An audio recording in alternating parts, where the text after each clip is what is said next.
Good evening, demons.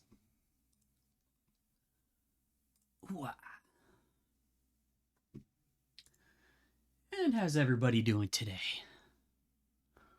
Don't worry, game's loading up now. Just didn't want the music conflicting. Oh, hang on a second. Yeah, there we go.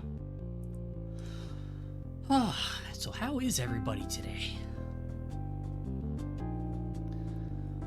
Hope you're all doing safe from the weather. I hear it's been crazy all across the states, even in places like Louisiana and shit.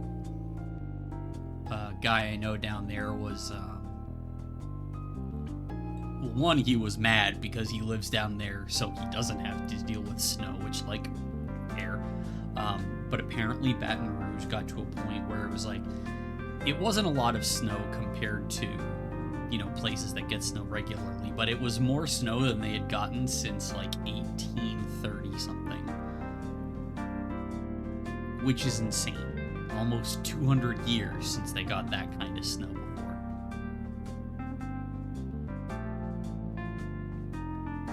Like, that's kind of bullshit. Hang on, let me just make sure. Okay, good, the audio is going. Yeah, I have just avoided going outside entirely. Which I have to some point this week because I have to go pick up a prescription, but at least it's not going far. Oh, and then locals on Sunday. We'll get there. But yeah, I've actually been really looking forward to getting back to Twofold. -0. Okay. So as a repeated vocal hater of math, I am asking a reference for this because this is very likely that I am wrong. However,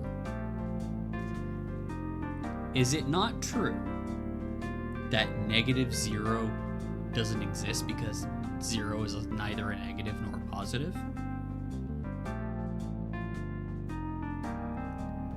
Genuinely unsure. Also, oh my god, my brain is fucking destroyed. So I keep a bunch of different stuff, like I got 3 monitors, right? And I keep a bunch of different stuff up on them. And I keep Discord open. And I just saw the word busy in all caps on like the right side underneath people's names. And I totally misread busy as bussy. What is wrong with me? I blame tag. I wasn't going around talking about bussies and shit before that. Like minus 0.2, I was about to say minus. That just sounds... I don't like that word. Ugh. Okay. Oh.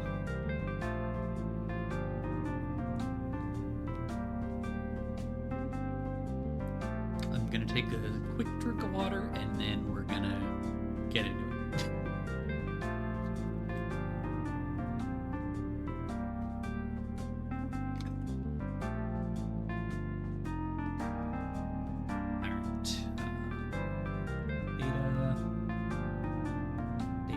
So, I think we'd only really experienced like the tip of the iceberg last time. We only played for like an hour and 20 minutes. Okay. Today marks a day so rare that I can't remember the last like it. Something so monumental the full implications haven't yet settled in. A day without school, study, or work. Aw, good for them. The sizzling of bacon rings in my ears and it's playing on my nose. With time on my hand for once, I've decided to start the day with a simple pleasure. Taste of eggs and bacon for a late breakfast. As I nudge the bacon with a spatula, I take a sip of the steaming coffee beside me. Unfortunately, my skills in cooking haven't translated to my skills as a barista, the concoction proving foul. If it weren't badly needed caffeine, I'd have tipped it out already. A little cactus sitting on my windowsill catches my eye. My pride and joy, as embarrassing that may be to admit. Easy to take care of, too. Looks like you're doing better than me these days. My words to the plant go unheard. Living alone isn't the easiest thing. Every chore, meal, and errand needs doing myself after all, but it is comfortable. I can do things on my own schedule and eat at my own pace. Solitude might not be easy, nor cheap, but it is simple. Pleased with the plant's quiet and unassuming company, I take another sip of my foul coffee. A distant ping from the couch announces a received text. Considering how few people I know, it's either mom or work calling in to ask me to help cover a shift. Knowing which I prefer, I turn down the heat on the stove and walk over to pick up my phone.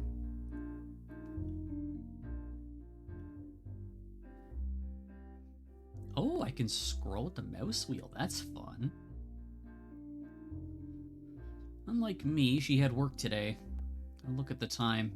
It's not even noon yet. She's texting me now. She's probably just getting off her opening shift.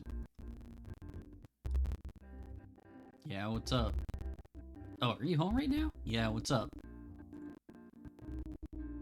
Mind if I drop by for a bit? Maybe over lunch? Sure. Yay! Great, see you then. Ah, I see. See you. She's fussing over me again, as she so often does in quiet moments. It's hard not to notice this happening more often now that I'm living alone, though she's never outright admitted that. Not that it really matters. I cherish any free time we get to spend together, and it's not like I had anything in particular planned for the day ahead. Besides, she can probably lend some more insight.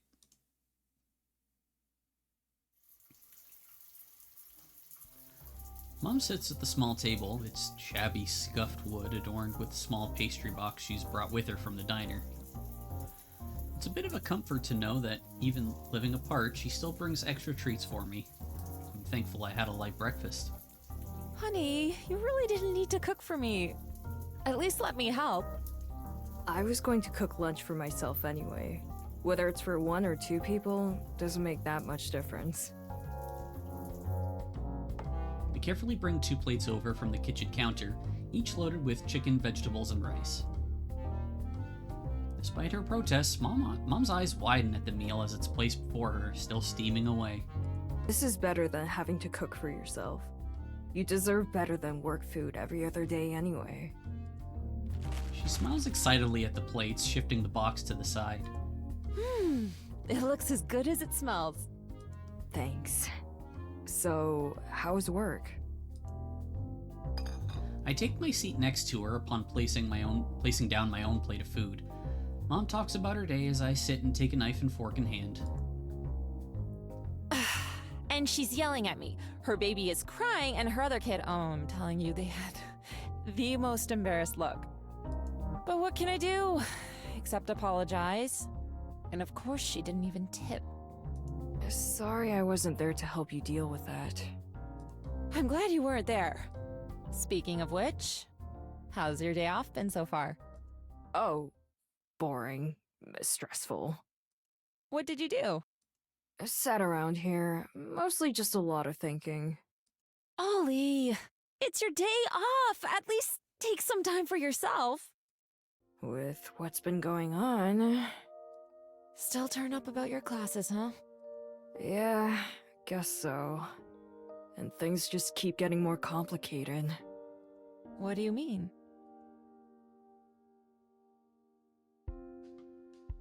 I explained to her about the clubs, between the meeting from a couple of days ago, the upcoming fair, and the feud between the 2 leaders. She listens attentively, her expression varying between interest and concern. I feel myself deflate further and further as I talk, the hopelessness of the situation becoming all the clearer as I put it into words. It never quite sunk in until now just how bad my options are. I really don't know what to do, Mom.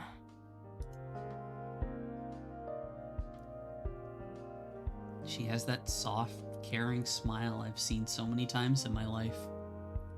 I know it's tough, but look at it this way. Even if they're fighting, the club leaders have been nothing but nice to you, right? Sure. Maybe a bit too nice.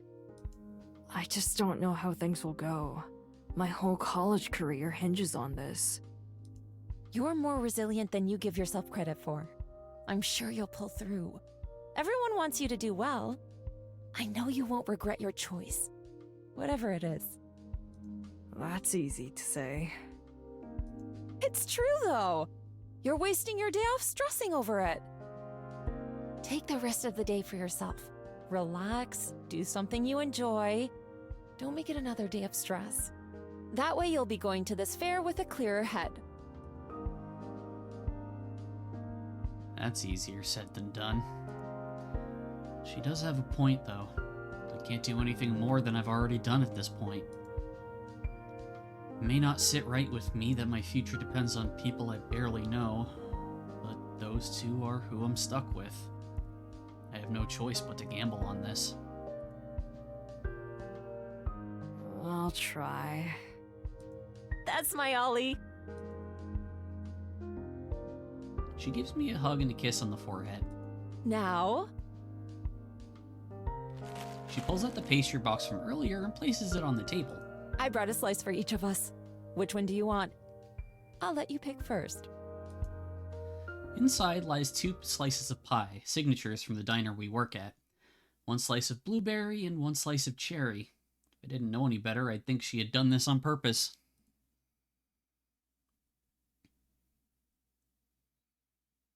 Oh, we don't actually get to pick which pie.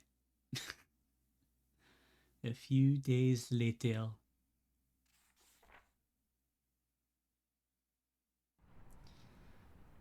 Monday's come around again. I took Mom's advice and tried to relax after she left yesterday. I don't know if I succeeded. I feel like I've come back from an exhausting weekend.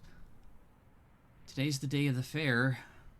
Not sure if I'm sold on either choice yet, but I don't really have time to mull it over anymore. I went over it again and again. I'm hoping seeing them at the fair today will finalize that. With the morning study over, the cafe beckons for a quick pick-me-up before going to war in the club fair's gymnasium venue. Never having been to this kind of event before, I expect chaos, especially so given the circumstances.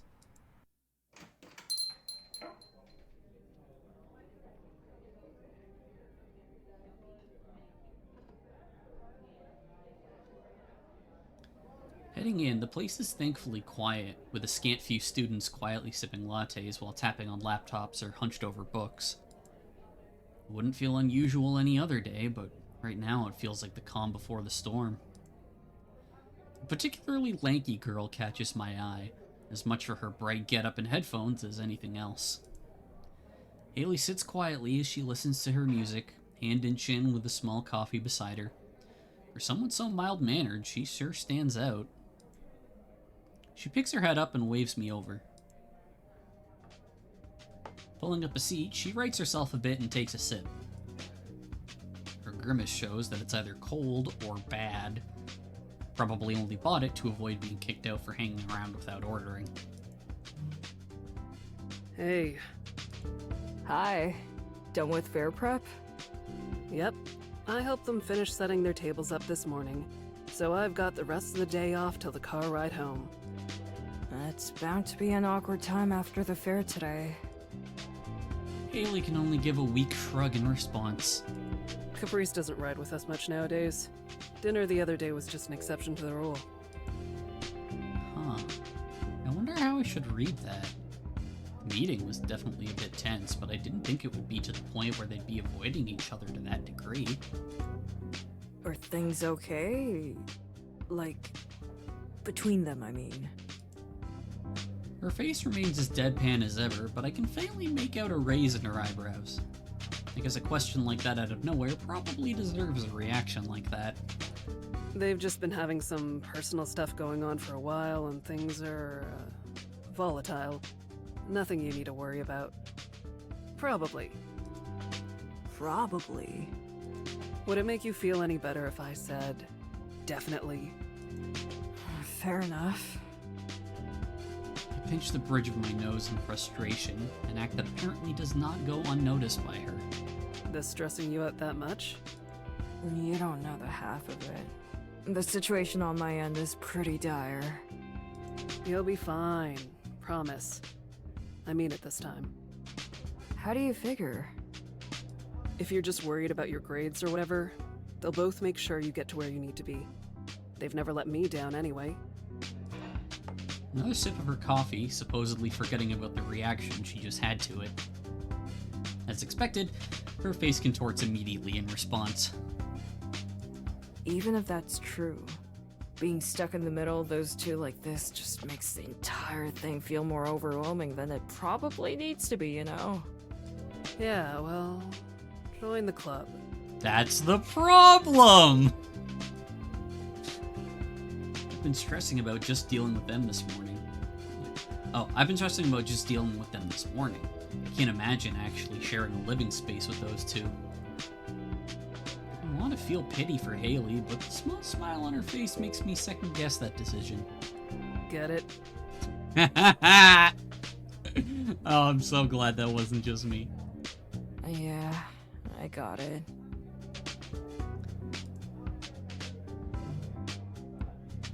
Content that her joke landed, she pulls her headphones back over her ears, our conversation at its end. Get your drink and get out there. Don't let me keep you. Good luck. Alright. Nice talking to you. Yep. That's the, I didn't really hear what you said, but I know you said something, but my headphones were in, so, yep.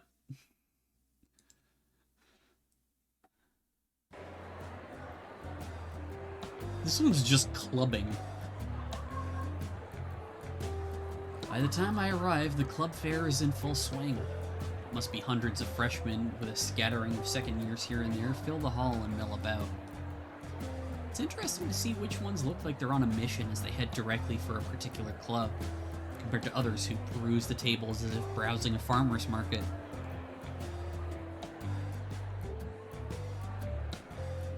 Try poetry? I'm not over this just being clubbing and nothing else. Like, do they go to the club? Do they beat each other with, like, wooden clubs? What's going on? Dozens of small stalls are lined up with varying amounts of work put into them. Piles of flyers sit on each, and the odd standee or prop set up to try and catch the gaze of passing students. The club of all time. True! They beat each other with clubs at the club. I like both of these. Most of these behind club tables look more bored than anything. Oh, most of those behind club tables look more bored than anything. Some having checked out completely as they lean back and browse there on their phones. The occasional happy shout rings out as old friends recognize each other, but for the most part it's a surprisingly subdued affair. Nice surprise that calms the nerves a little, but not quite enough to really feel comfortable. Strolling along the aisles, I casually note the more niche club entries such as robotics, fighting games, and fencing. I could probably be persuaded to join a couple of them under different circumstances. God, I wish I had done fencing. I don't know if it was ever a club at either of the colleges I went to, but yeah, that would have been cool. Nearing the end of one particular aisle, it isn't hard to spot, should I say, or should I hear the art club's table. Looking for fun? Come to the art club. We're accepting anybody, no artsy experience required. Sounds about right. Millie sits beside her, hands together on the table as she patiently tries to catch the eyes of those passing by. The formal act strikes me as a little put on, not helped by her occasional slips when Caprice gets louder than usual. How these two could live together has me beat. Yet here they are with their two small tables stuffed into one assigned space together. I feel like I'll never fully understand the relationship these two have. Then it happens. Caprice and Millie both set their eyes on their prey at the same time. Far from a fight breaking out, an intensely awkward silence reigns between the three of us as they carefully maintain their smiling facades, the occasional student passing by only exacerbating the standoff. Sighing at the cruel fate assigned to me, I realize I'll have to take the initiative. Alright, so we all know what's happening here. Let me hear it. If I may, the writing club's a great working environment, and you could get a lot more done in a peaceful workplace than a party. Not wrong. And being a real club, we have actual resources and didn't have to rely on sneaking into the club fair to even be here. You accommodated them. You don't get to say shit. Even if she's too eager to bite, Millie isn't really wrong as she sneaks a smug look to her right. Shows how much you know. I actually did the paperwork. And yet here you are, sharing my allocated space. You offered it! I don't need to explain anything. Olive's seen how great we are already. Caprice on her own definitely has an overwhelming personality, but her club seems mellow enough. That combined with the fact the art class is likely to be easier overall is tempting. The writing club, on the other hand, Millie herself seems really into the subject matter at least. Even if the rest of the club isn't much of a factor, it'd be hard to find a better tutor. So, have you made your decision? Let's hear it!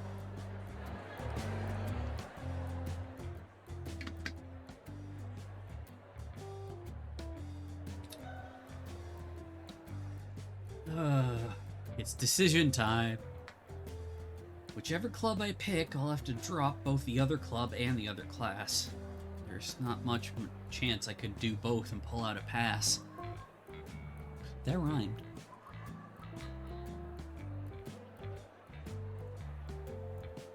I can't remember her name, but she's adorable.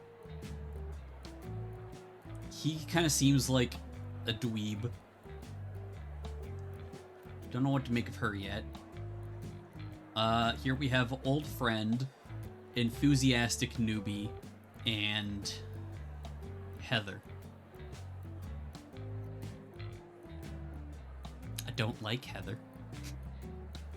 However, I really like Millie. So... Oh, I don't like seeing the sad faces.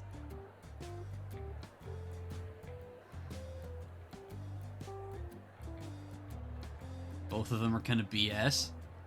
I mean, like, yeah, they're college students.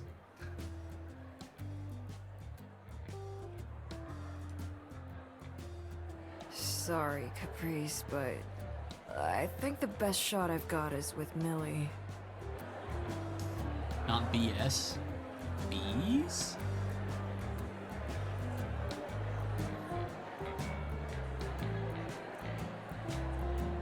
Like...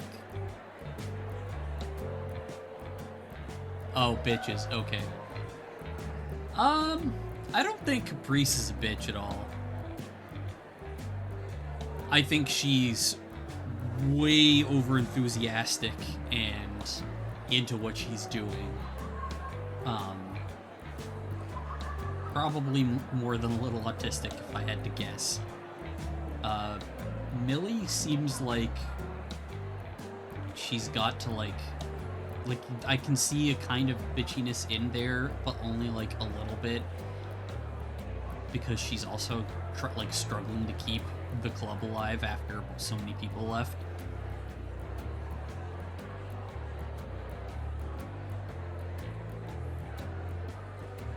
But yeah, I wanna honestly, for a first run at this game, Caprice is way too much for me. So that's why we're going with Millie. The collapse of Caprice's face stings a little. Well, at least Millie has the grace to give her a moment to deal with it. She bounces back in true Caprice fashion, settling for pouting as she sits back down in her chair. Millie takes the response as her cue. Thank you, Olive. Pleased to have you aboard. How bad could it be? Join the writing club or what little is left of it. She catches herself and reels her excitement back in, though not quite quick enough for it to go unnoticed. Even if she was successful in writing her tone, the large smile on her face is still as obvious a tell as any. Your first club meeting will be on Thursday evening then. I'm sure you know the place. Have fun being bored with boring people. If you want to switch, the door is always open. I'll keep that in mind. That's the nicest no I can muster. I have to make sure I can pass. The writing club is the best chance at that. Saying my goodbyes, we agree to meet later before I take my leave and head out from the gym. The writing club. If nothing else, at least there's some comfort in knowing what I'm in for. The next few months are going to be a trial, but Millie definitely seems the better tutor for dragging me past the exams. Only one way forward now, I guess. I'm still struggling with the idea of putting all my trust into a single person, but it's the best option I have. Even if her smile was just a result of her winning her little war with Caprice, something about it manages to reassure me, at least a little. Buy a thread, finish the prologue. A few days later. It takes a moment for my eyes to adjust as I step out into the dazzling sun. It's a Thursday evening, and that means everyone with a life is leaving the grounds as fast as their legs can take them. Everyone else, myself included, is walking right back into the campus. It's not super long. Like, it took us, like, what? We did, like, an hour and 20 minutes last time, and then it took us about 20 minutes this time. For, like, a full-length visual novel, that's not bad.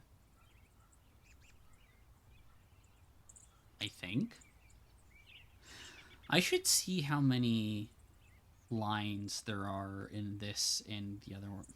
Really? No? Yeah, because I called it early because I was still having sleep trouble.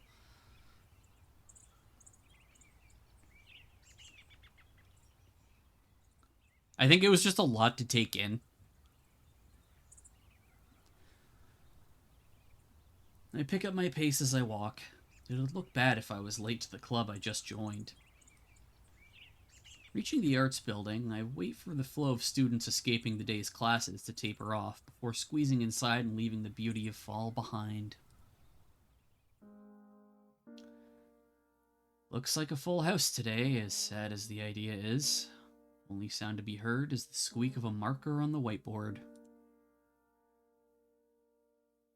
Millie shoots me a polite smile as she notices me enter before busying herself further with her very important work.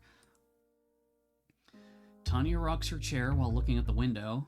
Heather apathetically plays with her phone, and Darren dutifully writes in his notebook.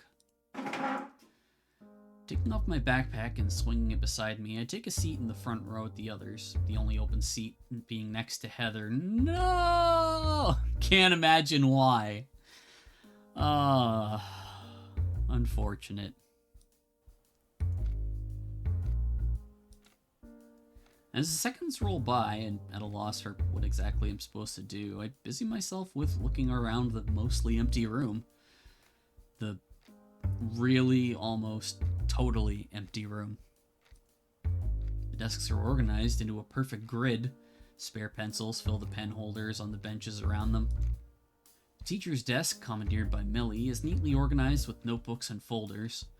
Everything is perfectly set up for the class ahead. Standing alone at the front of the room, Millie looks more like an actor playing a part in an empty theater than a club leader. She's taking her time comparing the notes on her well-worn journal to what she's writing on the board, but she's coming across as more nervous than diligent. In my wandering thoughts, I lock eyes with Heather for a moment. No! I offer a polite smile, being that we're in the same club, for better or worse. It's worth at least trying to get along with her. Rather than return the awkward greeting, she simply rolls her eyes and goes back to her phone. Fuck this bitch. Wow, the art club was that bad, huh? Caprice must have left a pretty horrible impression for you to end up here. Is she bad news? She's just a really, really big bitch. Like, she is just the most unpleasant person. I don't think she's gonna, like, cause shit. But she's the type who won't shut the fuck up about it.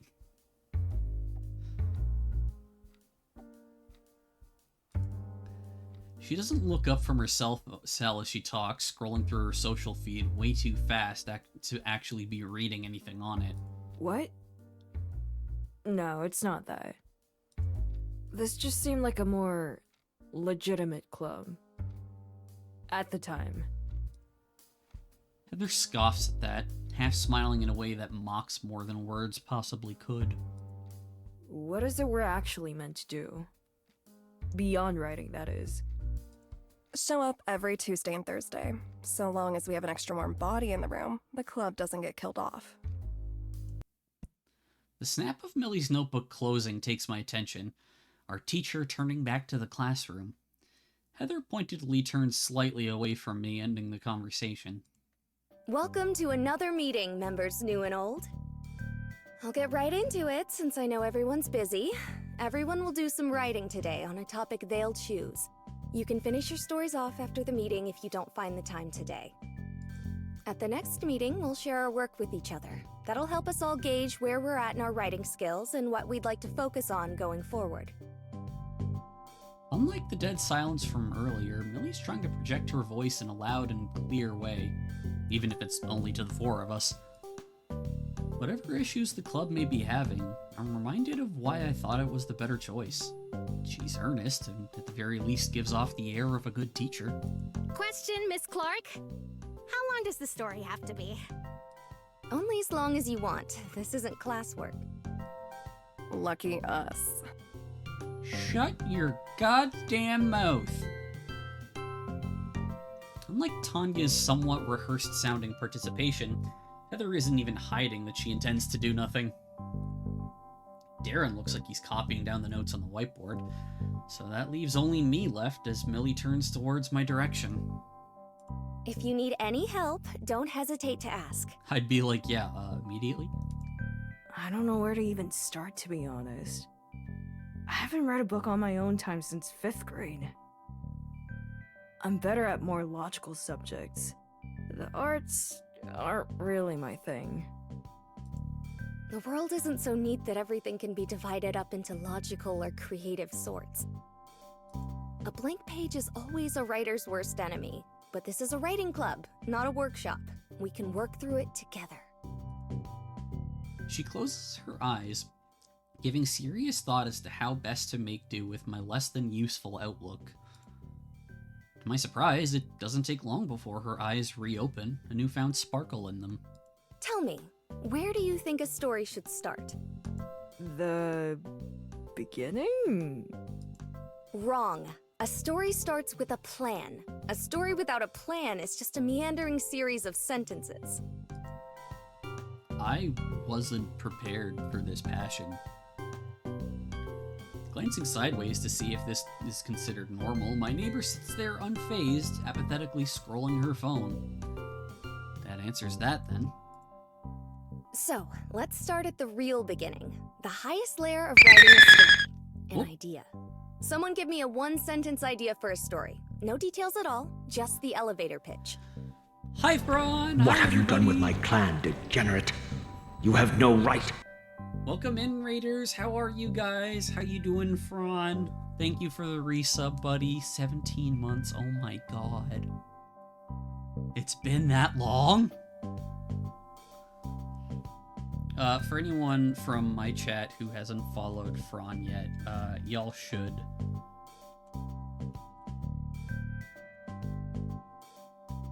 He is a wonderful friend and a very entertaining streamer.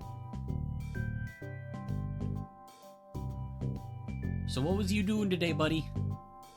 Headset dying though, old cable, lots of kinks. Then go get a new one. 5 head. Yeah, but we're just reading, we're reading Twofold right now. We had to kind of, more Baldur's Gate 1 DLC. God, I thought you finished that like forever ago. Was there that much DLC? Or is my sense of time just fucked?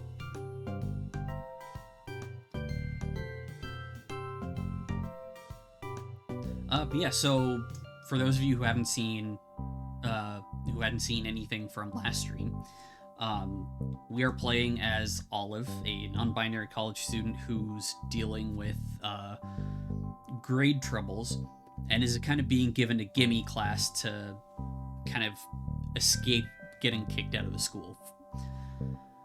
And they had to choose between creative writing and art class. And it turns out the heads of those clubs are roommates and have this weird little feud thing going on. So it's kind of like picking your route. Which one are you going to do? Are you going to get help from the art club, or are you going to get help from the creative writing club? Sorry, I did not inhale enough for how many words came out of my mouth. So we just got to the point where you choose. Oh my god, they're roommates. They are, but they don't date. We're gonna date. I imagine Millie, because we picked the route at some point. So yeah, Olive is also really, really bad at art things, which is why they were having a hard time being like, oh god, do I pick the art club or do I pick, creative writing club? Because either way, it's like, what do I do? So we're at the first, proper club meeting with the writing club, and Millie is giving us a little bit of a rundown on how to start things. A knight saves a princess from a castle. This is adorable. Tanya jumps up, suddenly looking way more excited. She smiles as Millie claps her hands together and writes it on the board. I appreciate her input. The atmosphere of the room changes ever so slightly in the spirit of collaboration. Excellent. That's a high-level story concept. Ideas are quick and easy to come up with, but finding one you're excited about is the most important part. Now, down to the next layer. What 3 things should any story have? Beginning, middle, end. She pauses and looks back to all of us. Tanya sits back down and looks around to the rest of us for help. Seeing me look entirely lost and Darren avoiding our eye contact, Tanya gives Heather's desk a small kick. Well, a regular kick. Heather responds with an annoyed and glares at the ceiling as she responds. Consider everything about Heather. That was a pretty tame response. I wonder how often something like this happens. Introduction, conflict, resolution. That's kind of beginning, middle, end, right? No, it's not. It's not the same. Thank you, Heather. Now, Tanya's story about the knight and the princess needs an introduction, a conflict, and a resolution. Darren, could you fill that out for us? I guess it'd be... The knight and the princess's situation is set up for the introduction. The conflict is the idea itself. The knight has to save the princess.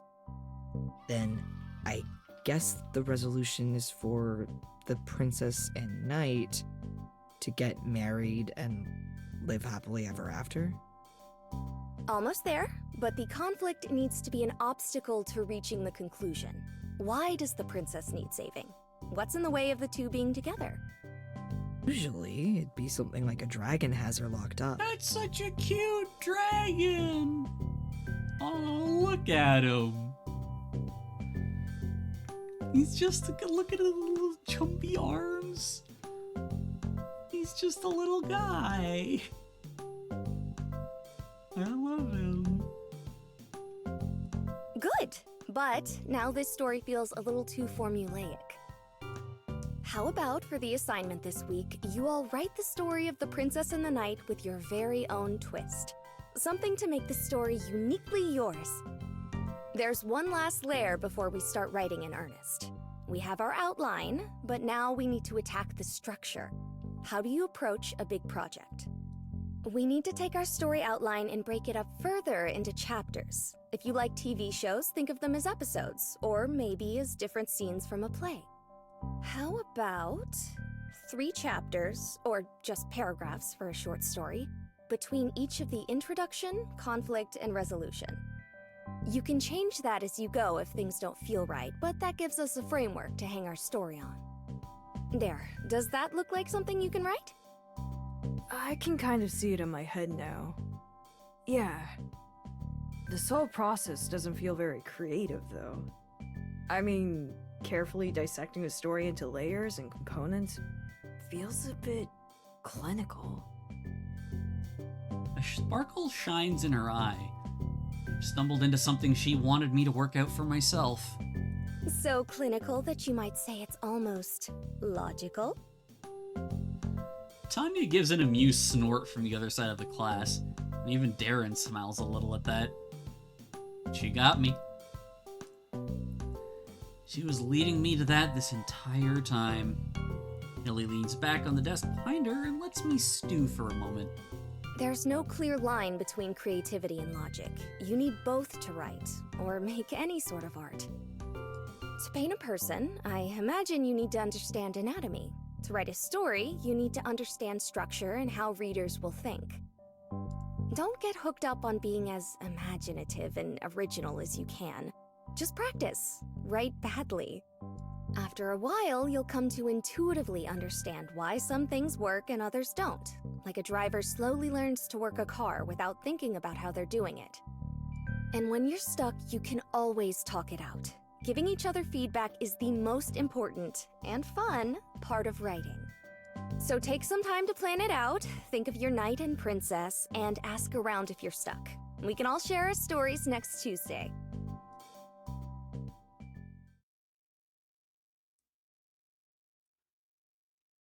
The room's already awash in the orange of sunset by the time I sit up to take a break.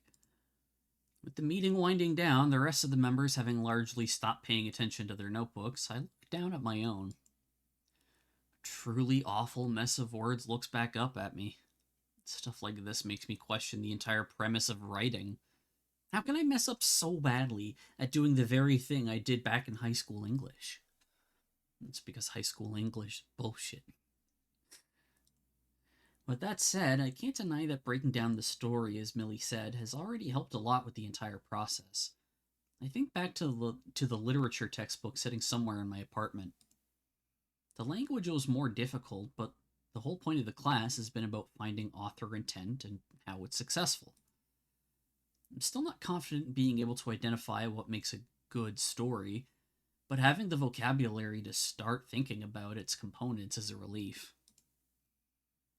As much as this seems like basic stuff, I can't help but be a bit annoyed at myself again for checking out all during my high school English classes. My saving grace right now is Millie, who seems more than happy to use club time as a teacher rather than a fellow club member. The ruffling of papers as people pack up makes it clear everyone else is either done for the day or giving up. Following their lead, I slip the pens and paper into my bag. With Darren still fussing about, Heather preoccupied with her phone, and Tanya chatting with Millie while sitting on the teacher's desk, it looks like I'm the first out as I give our leader a quick wave while passing. Oh, before you go. I stop in my tracks, having nearly escaped. The sight of Millie's hand, happily outstretched palm up, confuses me. Yes? Phone. My eyes narrow at the request. I just wanted to take down your number and put in contacts for the others.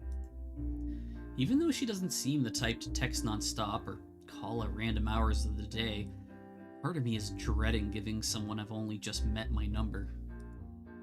It might prove helpful to have on hand in case I have an actual writing class question, though. Reluctantly, I pull the phone out of my pocket and hand it to her. Now, if it was Caprice, I would 100% expect, like, random 3 a.m. calls being like, oh my god, I had the best idea. Why do you have everyone's numbers anyway? Don't you meet twice a week? As she finishes up, Millie gives an alarmingly large grin as she places my phone back into my palm. Ah, but that's not all we do. Sly? Nah. Millie turns back to the club members, all stopping what they're doing as she proudly puffs her chest out. To welcome in our new members, I'm announcing the first group outing for the reorganized writing club. The what?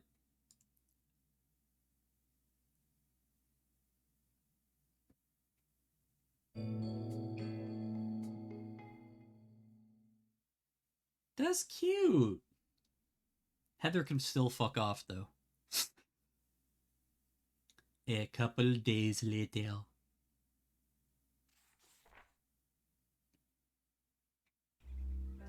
The trees are a nice color this time of year. Fall's always been my favorite season as far as I can remember. It's not as hot as summer, and spring's weather changes wildly in a single day. Making the most of the few warm days left of the year, I pass my morning raking up the leaves which have piled in the paths outside the apartment building. No one else in the complex seems interested in this kind of busy work, but I've come to enjoy little chores like this, giving me time to quietly work away in solitude. I all but jump out of my skin as a deafening wolf whistle rings out from behind me, my sense of peace abruptly ruined. Looking behind me as I clutch my rake out of reflex, Tanya hangs out the door of a small parked car, grinning ear to ear. The scarlet-faced Millie desperately attempts to tug her friend back in from the driver's seat. Good to see you hard at work, Olive. Is Tanya also a giant lesbian? Tanya, please. They sure are a pair. It surprises me how someone as proper as Millie befriended someone so... everything as Tanya. I don't know this woman, I swear. Come on, I'm just having a bit of fun. I see you two are full of energy this morning. Meanwhile, you're doing your best impression of a responsible adult. Just an impression, though. I want to say living alone is a hassle due to chores like this piling up, but honestly, I appreciate the mundaneness of it. You don't have a roommate around to help? Nah, Mom pops over now and again, but it's mostly just me, myself, and I. And the plant. Both of them look a little surprised as I shake my head. I hadn't thought my situation that unusual, but maybe I just got used to it. The car yours, Millie? Yep, my pride and joy. I was helping my dad restore it since before I could even drive. Gets quite a workout, too, fearing your roommates around. I'm telling you, you should make the bums get their own licenses. It's not a problem, really. Besides, Caprice started taking the trolley. Tanya gives her a questioning smile, likely to do with the thing between her and Caprice. They must have proper beef with each other for it to even affect the logistics of getting around. You have a nice place. The graffiti adds to the aesthetic, yeah. I mean it, compared to some of the places students live. She gives a small glance over to Tanya for just a moment, who responds with a dismissive shrug. It's like, yeah, it is what it is. What do you want? How are the neighbors? The old ones had a dog that loved waking up the complex with this barking every night. They moved out in the last couple months, though, thankfully. Couldn't tell you anything about the new ones. While we may keep to ourselves, that doesn't mean they don't make their presence known in other ways. The ones above me like loud music with lots of bass. Possum, hi!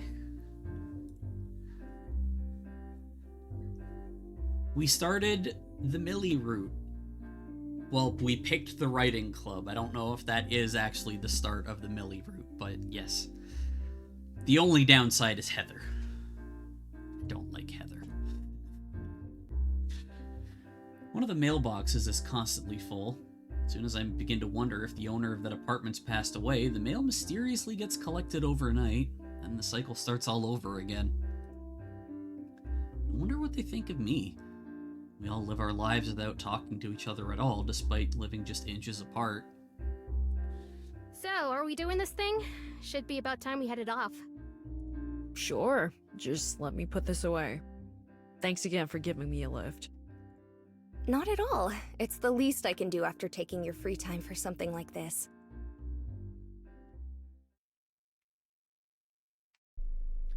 As we roll to a stop and Millie cuts the engine, the occasional honking of impatient cars still navigating the busy streets punctuates the low rumble of the crowds. I'm the first out of the car, stretching myself out as much as I can, doing my best to shake out the ache of being crammed in that tiny box during rush hour. Millie and Tanya, on the other hand, are entirely unfazed, stepping out with little dramatics. Never felt embarrassed about stepping out of a car before, but I guess there's a first time for everything. Olive, you are also just like a lot of limbs. You are very lanky. Like, it makes sense. Man, downtown's packed today. All the outlets are probably having clearances before bringing out the winter clothes. You think Heather and Darren are stuck in traffic? It was pretty blocked up on the way in. Where's this signing at, anyway? Bookstore is a bit of a hike up the road from here, but this is probably the closest parking spot we're going to get. The forecast called for a chance of rain today. I hope they get here soon. Can't say I've ever been to a book signing. It's rare I even go to a bookstore these days, unless you want to count the one on campus. God, college and university textbooks are a fucking fortune. It's a scam. I don't know if it actually is a scam, but it feels like it. I can see the appeal insofar as being able to meet an important person face to face. Same goes for sports autographs, even if I've never been into that either. It also feels like the kind of thing a writing club is supposed to do. As new to the club as I might be, I can't shake the feeling that there's a difference between what a writing club should do and what our club members might want to do. Our attention is distracted from the people hugging their coats by the sharp pinging coming from Millie. Tanya and I wait in silence as she pulls the phone from her pocket and reads the incoming message.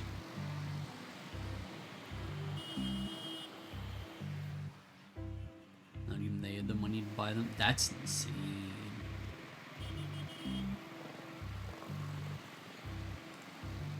It's Darren. So, where is he? Looks like he's not coming. Huh. Seemed like such an eager beaver, too. Did he say why? Millie shakes her head. I'll just be a minute. I'm going to give Heather a call. Bitch, where are you? Tanya and I exchange a brief glance as Millie steps away, tapping away on her phone before bringing it to her ear.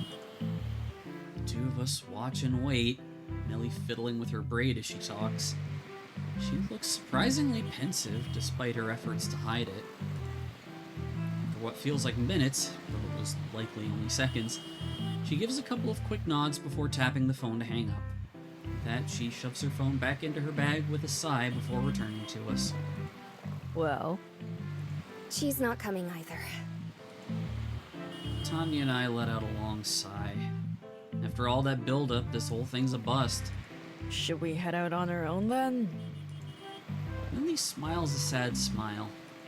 Maybe another time. I won't drag you two in there. It's not much of a club outing if half the club isn't here.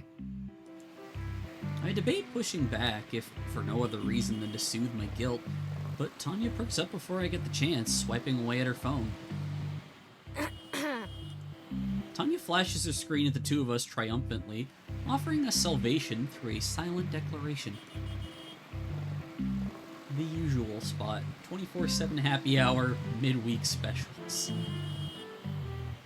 Not quite what I was imagining.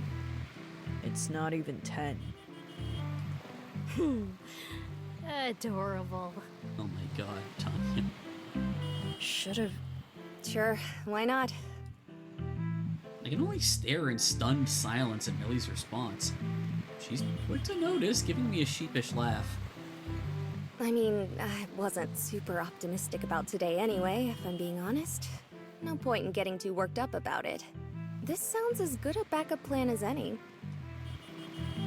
Millie turns to her car, eager to get going and break eye contact. Needing no further prompting,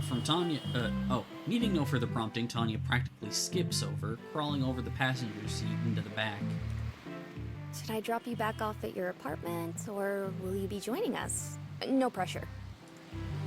No pressure, she says, waiting patiently by her door, smiling wide. With a sigh, I start making my way towards the passenger side door.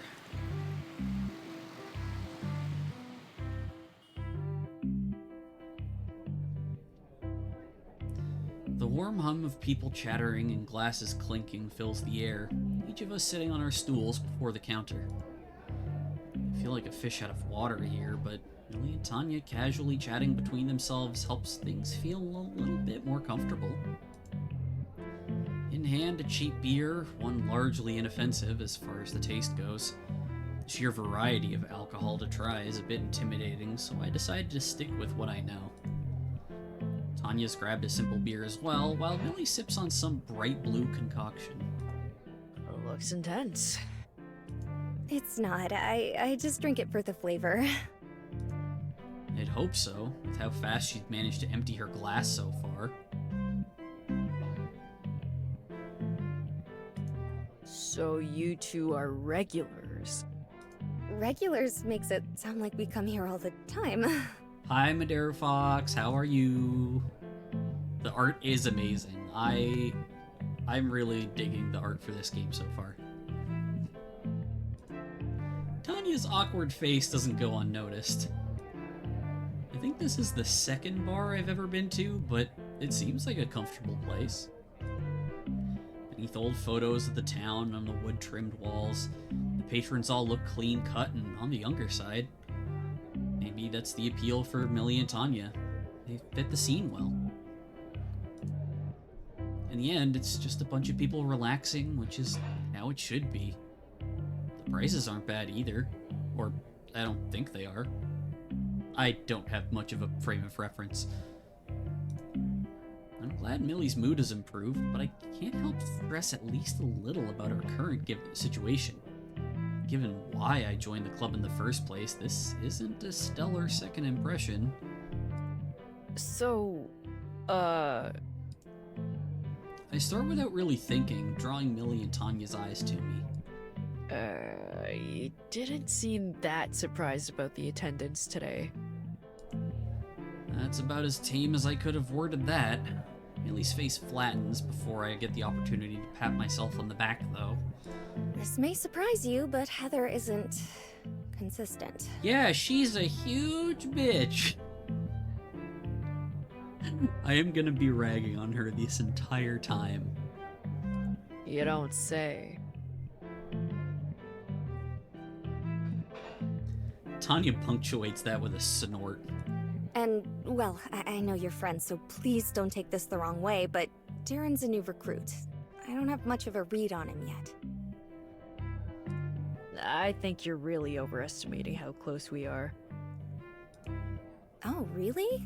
When you walked in together, I just assumed you invited a tag-along. Nope. We talked a bit and shared a few classes in high school, but that's as far as it ever went, really. Just a really weird coincidence. That being said, it does feel weird to have Darren miss something like this already when he was supposedly staking out the club before I was. Heather romance route when? Possum, why do you need to hurt me so?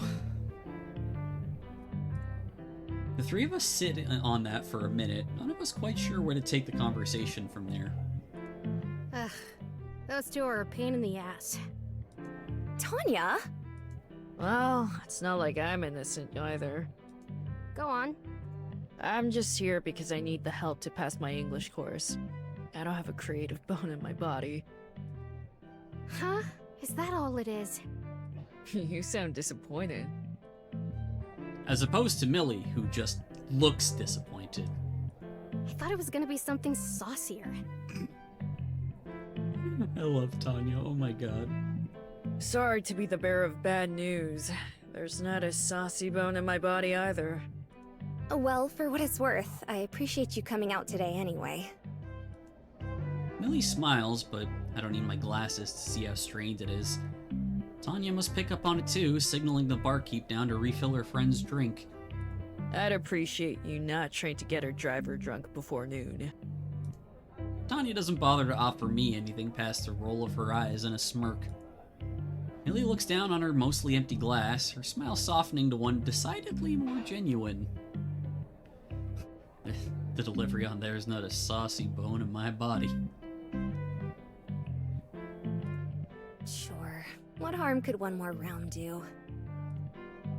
A new round of drinks arrives, and Tanya orders the table some bar food.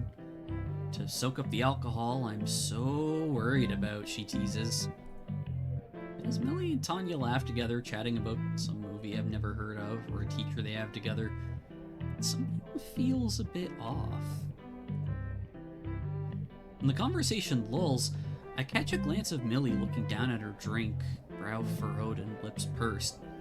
The moment Tanya pipes up again, it disappears, but never quite completely.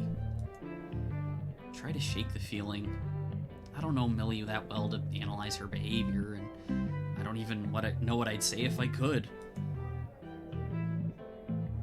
For whatever it's worth, Tanya's able to keep pulling back Millie from whatever depths of thoughtfulness she keeps sinking into, even if she needs alcohol to do it.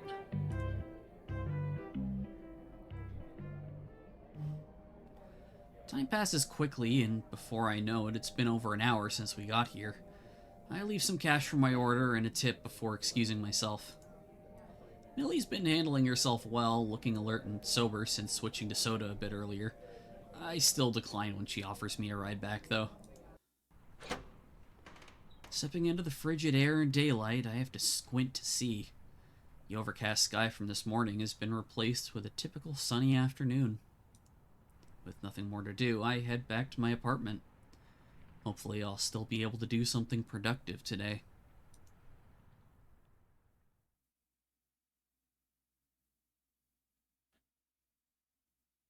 One week later.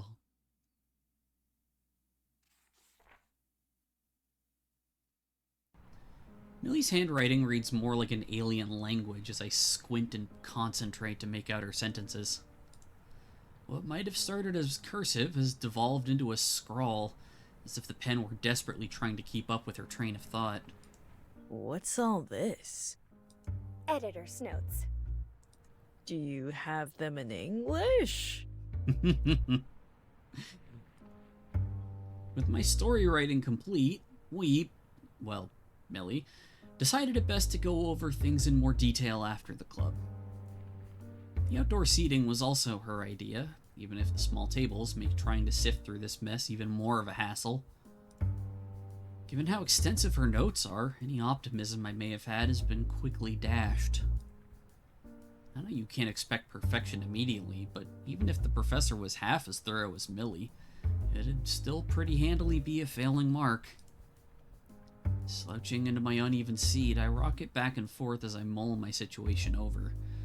Our cups of coffee steam away on the table between us, Millie's bright face watching my own. It's been a week since the failed outing, with a couple of club meetings happening since then. If she's annoyed or sad about what happened, she hasn't shown it. Even now, she smiles widely while waiting for a response to her writing critique. All I can think of is Tag saying to me, "Smiles big and wide." That's only made the charade of the writing club meetings all the weirder. Just another week of everyone silently ignoring the elephant in the room, that nobody actually cares about any of this. I take my cup of coffee and try to think over my writing. That's the look of concentration I wanted to see. I knew you'd get into this. What's on your mind? Nothing you want to hear. Try me. That these glasses are giving me a headache.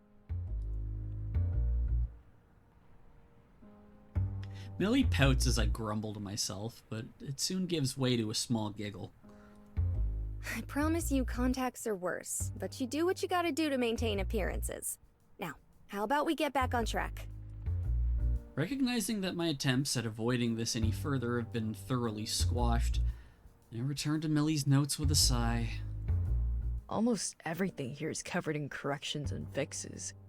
Actually, I think you've written more than I did in the first place. I appreciate the effort you're putting in, but man, it's hard to stay optimistic about this. What chance do you think I have here, honestly? Are you going to do a second draft with all the notes? Well, sure. I won't be starting from scratch, so this should be doable by next week's meeting. Then you'll be fine. Wow, she sold her confidence really well, considering how much of a non-answer that was. Still, it feels like I'm doing the bare minimum. This is all any of the others should be doing. When I think about it like that, I start getting annoyed. After taking a sip of her drink, Millie takes her little worn notebook and adds something in her hurried handwriting. Perhaps a note about her tutoring or an idea for her own writing. As she finishes, she notices my glancing. Keeping a notebook handy means I can quickly jot down my thoughts when inspiration strikes. You should try it. I think it'd really help you. Don't know how much use I'd get out of a notebook filled with nothing but bad ideas. Bad ideas are fine. Most of my notebook is junk I never end up using. But the few diamonds in the rough, sometimes even just a few words, can be enough to build on. Maybe it'll help you get into a creative mindset, too. Millie may well be right. She probably is. That doesn't mean I feel any sort of connection to what she's saying. It's like receiving a lengthy, unthought-out lecture in clear and precise terms, all perfectly delivered in hieroglyphs. I will give her that she has the patience of a saint to be helping me like this. She seems to really enjoy the chance to talk about the mechanics of writing with someone who cares, even if it's only out of necessity. So, what are you trying to say with all this? Think of it like art. Instead of trying to make a gallery-worthy portrait off the bat, you're sketching out rough ideas to try different concepts from different angles. Not the first example I'd expect to come to her mind, given the circumstances. You don't even have to show anyone. Just try describing an interesting person. Plot out a fun scene in a movie, or emulate an interesting passage you saw in a book. I think that's where you're getting tripped up, trying to write full stories right from the start without being comfortable with the act of writing itself. Without a solid foundation, the whole building falls apart. And how long am I gonna be doing these sketches? As long as you're writing, of course. It's a critical part of the process, no matter how experienced you are. Unable to contain my excitement, I drink the rest of my increasingly lukewarm coffee.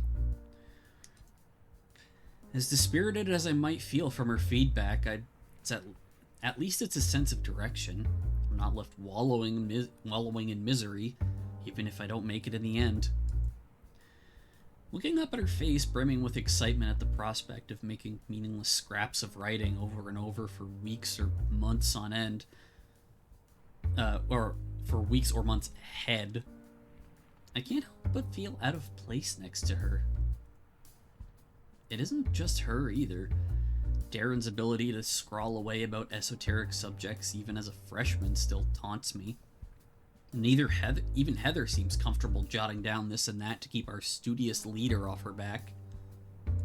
Hey, Millie? Yes? I know I'm at least partially to blame, and I really appreciate it, but How do you find so much energy to devote to this? Writing in general, I mean. The question takes her a little off guard, breaking through her lecturing attitude as she thoughtfully sets down her drink. Why write, huh? I suppose that I could say something corny, like creativity brings out the best in people, or something. Spin some tale about the power of the great author's writings, opening one's mind and taking us on wild adventures. I'm waiting for the bite. I'm getting there. My earliest memories are of my mother reading to me. We read a lot together, even as I grew up. Maybe it's a little selfish, but I wanted to hold on to that feeling. Maybe even share that sense of companionship with others, making our own personal connections through reading and writing together. That's really sweet.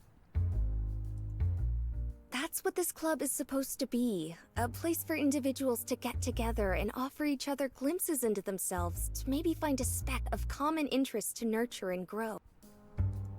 Or, well, that's what I thought. It hurts a little to see her wistful smile slowly fade, reality seeping in through the cracks in her carefully maintained idealism. I guess it didn't quite work out that way. That was heavier than I'd expected from a question intended to simply fill the air. Well, no reason why it still can't be. I guess she was expecting something more defeatist from me, given the surprise on her face. No, of course. Thanks for the reminder. For what it's worth, I'm glad you managed to find a hobby that means so much to you. We all have our vices. Taking my coffee in one hand, I grab my backpack from the ground and sling it over my shoulder as I rise to my feet.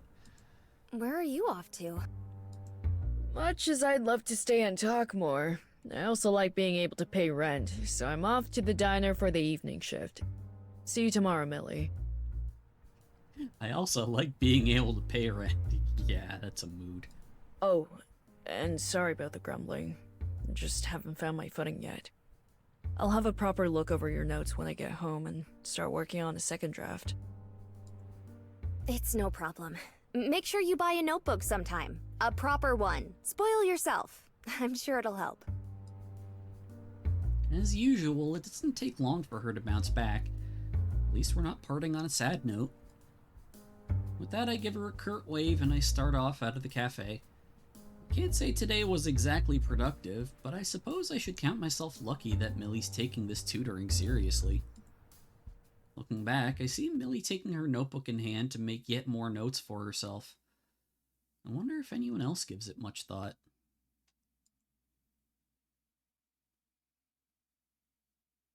Death.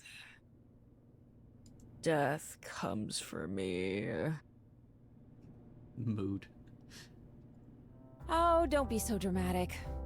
Oh my god, earlier it just said mom, didn't it? We didn't get to see mom's name before. I think it's cute that her name is August.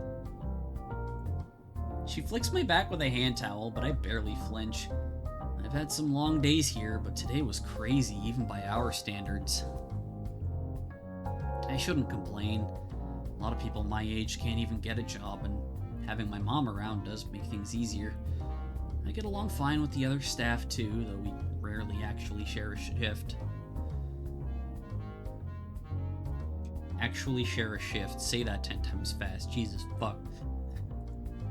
I still can't bring myself to eat burgers though, not after making them one after another for hours on end every shift. Mom visibly reassesses her snark after I push myself off the counter and look up to her. Guess I'm not hiding the exhaustion well. Not like I was really trying to. Thanks for your work, dear.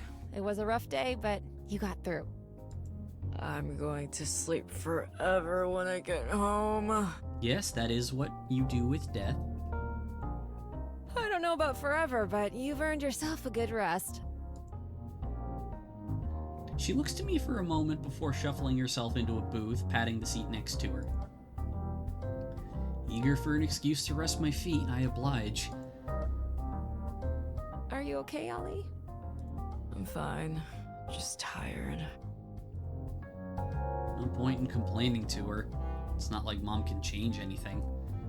When I think about it, I think most of my problems come down to feeling like I have no control over my life right now. With so few cooks and Mom already overworked, I have to fill in when I can at the diner. There's the fact that all my time between sleep, school, and work is filled with frantic studying just to keep up with the others in my classes. How is school going?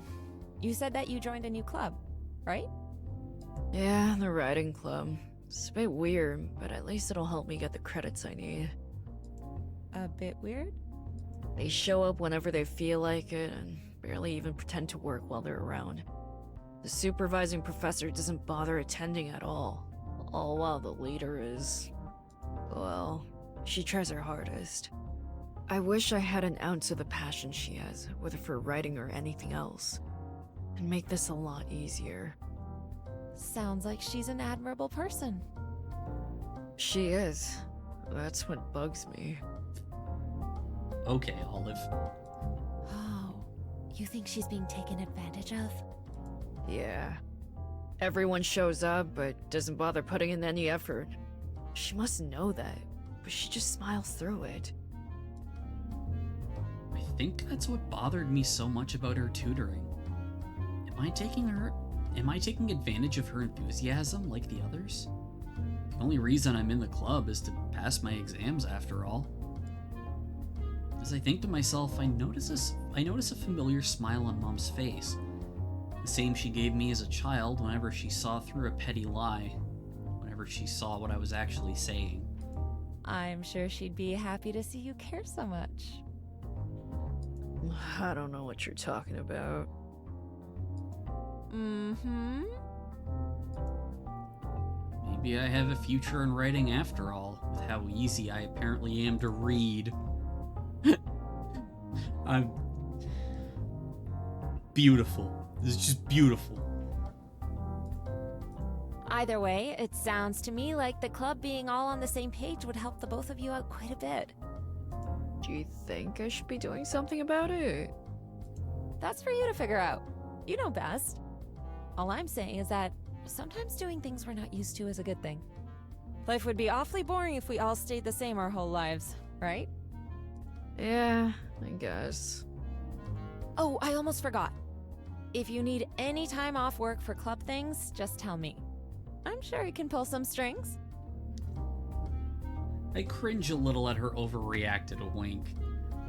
I've no doubt Mom's doing what she thinks is best for me, but I couldn't possibly ask that of her. She's already run off her feet just to make ends meet, not that she'd tell me so. There's an unwritten understanding between us that we're both in this together. Writing may not come naturally to me, but I guess I owe it to Millie to do what I can for the club. It feels wrong to use it to pass my exams, then bounce and leave them to their fate. Somehow it feels like an even steeper slope to climb than all the other stresses in my life right now.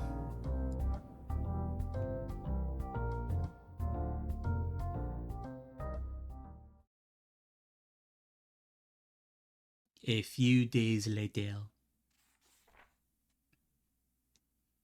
Moose! Oh, you guys are kind of covering it up, but there is a moose on the wall. To my side, a couple plastic bags shift together as I walk. By some miracle, the half-dozen hearty muffins somehow survived the bike trip over. And it's not often that I get the chance to cook for others outside of work, though my motivations aren't exactly pure. If Millie's optimism can't get people interested in the club, then maybe outright bribery will. Coming to the door, I can already hear Millie's muffled lecturing. Taking a breath to summon what little energy I have at this time of day, I take the door handle in hand and swing it open.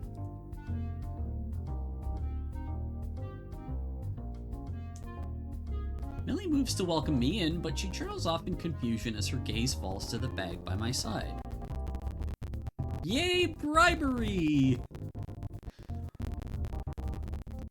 Tanya beams with a grin with an arm around the back of her chair, contrasting to the stiff and overly formal Darren. Heather is... not here. Woohoo! It's not the first time she's outright skipped, so not the biggest surprise. With a cursory greeting, I drop the bag onto the table and roll down the sides, plucking out several large plastic containers and popping open their lids. The sweet smell rises from the food, despite having been baked in the morning. Everyone gathers round, their eyes sparkling as I finish unpacking the rest of my morning's efforts. If they look half as much interested in the club as they did in this, we'd be in business. Olive, what? Did you get lost on the way to the baking club or something? Says the woman in her mechanic jumpsuit. Cooking and baking is a bit of a hobby, so I just figured I'd bring some stuff in is all. Well, no complaints here.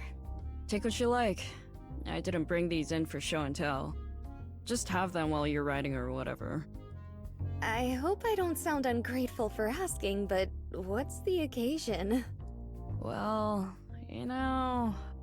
Bribery! I have no idea how to word this in a way that isn't tinged with pessimism. The club's had a rough start this semester. I figured something like this might improve the mood a bit and get people motivated is all.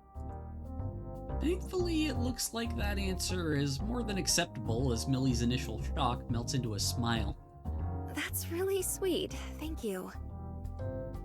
It's not the first time I've seen her smiling, but something about it this time, combined with her tone, feels considerably more genuine than before. The sincerity of it is enough to make me look away before I start blushing. With no need for further prompting, the feeding frenzy begins as multiple hands dive in at once for this treat or that, with a single chocolate-flavored muffin rescued for myself. Heading to my usual desk to get back onto Millie's editing notes, I turn around to see the club members chatting away between themselves. Millie delicately tries to catch the crumbs with a hand below her chin, while Darren's technique consists mostly of taking small nibbles of it at a time. Tanya, meanwhile, shows no such restraint. I was hoping people would take my while you're writing suggestion to heart, but the club ended up looking more like a party instead. At least Millie seems to be happy chatting away, so I'm fine calling it a small victory. Maybe I should make the most of the social atmosphere, especially since I'm going to be around these people for a while yet.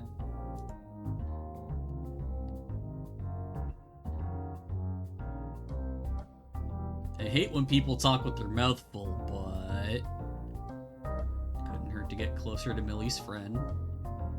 It's been a while, it'd be good to catch up. Part of me doesn't want to bother, but I like how it's just the open door.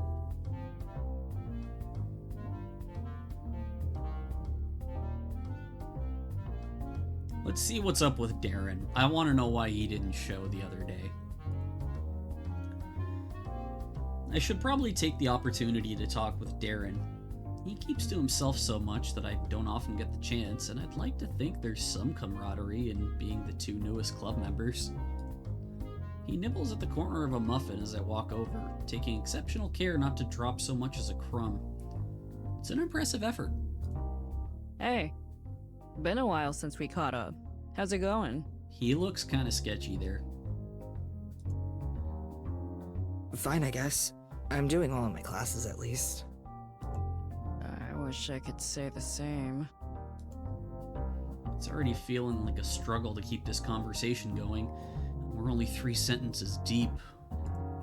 So, what are you hoping to get out of college anyway? You might be new, but it sounds like you have some idea. It's not really exciting. You're gonna be disappointed. Nothing wrong with boring. Historian. I wanted to study history. That's cool. He's right, that's about as standard as they come. Maybe that explains why he can write so quickly. The history courses I've taken were all about essays, and anyone who wanted to get anywhere would need to be used to writing them. Suppose a writing club's a good fit for someone who's going to be drowning in essays by default. That's standard in some places, I guess? I don't exactly agree with that assessment either. I guess so. It helps. I like writing fiction too, though. They're different skill sets. Yeah? How's the club been for you lately, then? Millie seems all over that kind of stuff. He opens his mouth to answer, only to second-guess himself. He folds the little paper cup that previously housed his muffin and excuses himself from the conversation to grab another. I idly wonder why someone so studious didn't show up to the book signing. Heather's not exactly a mystery, but I really thought he'd at least come along out of duty if nothing else. Either way, I guess that's all I'm gonna get out of him today. I'll check in with the other two a bit later. See, I am like a bull in a china shop compared to Olive. I will, if someone's not coming, I'll text them and be like, yo, why can't you come? Like, we're going doing the thing. Like,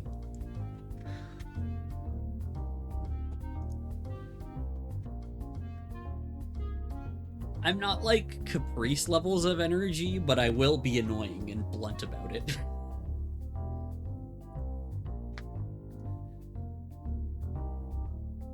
There's quite a lot of food here. Why'd you make so many different flavors? Didn't know what you guys would like. Besides, muffins are easy because you can throw in whatever's handy for flavoring. Chocolate chips, cocoa, fruits, that sort of thing. The others seem to like them too. It's good to see everyone chatting like this. All two of them. Have to admit, it's different than when you do it for a job. After a while, you forget how nice it is to watch people enjoy the food you've made for them, and having a good time while eating together. It isn't long before Darren says his goodbyes, pushing the last chunk of muffin into his mouth with his thumb on the way out. As Tanya sees him off, she looks back. So, the big question. Who gets the rest? Oh my god. $20 Olive is gonna write about food? I hope so. We ended up getting through about half of them by the looks of it, even with Darren and Tanya's appetites not being quite up to the task. I do appreciate Millie looking to me first for an answer. I can make more anytime. You guys decide between yourselves. Rock, paper, scissors? Going by how fast Millie agrees to take up position, this must be a normal way of sorting out disagreements between the two. Their faces look oddly scary given how low stakes this is.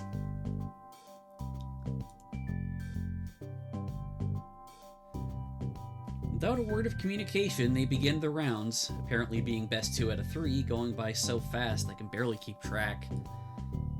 Graceful in victory, winning the final round with paper to Tanya's rock, Millie silently grins ear to ear as Tanya sighs. Such is life. See you guys later. Sulking Tanya wanders out while scratching her head, Millie waving her off as she goes. I'm alright to clean up by myself. You can go if you want. Thanks. Sorry for turning the meeting into well, this. You hardly need to apologize. It's nice to see everyone enjoying themselves in the club. I really appreciate this, Olive. You're only saying that because you ended up with all the leftovers. I deserve that pouting. Oh my god, Millie is adorable.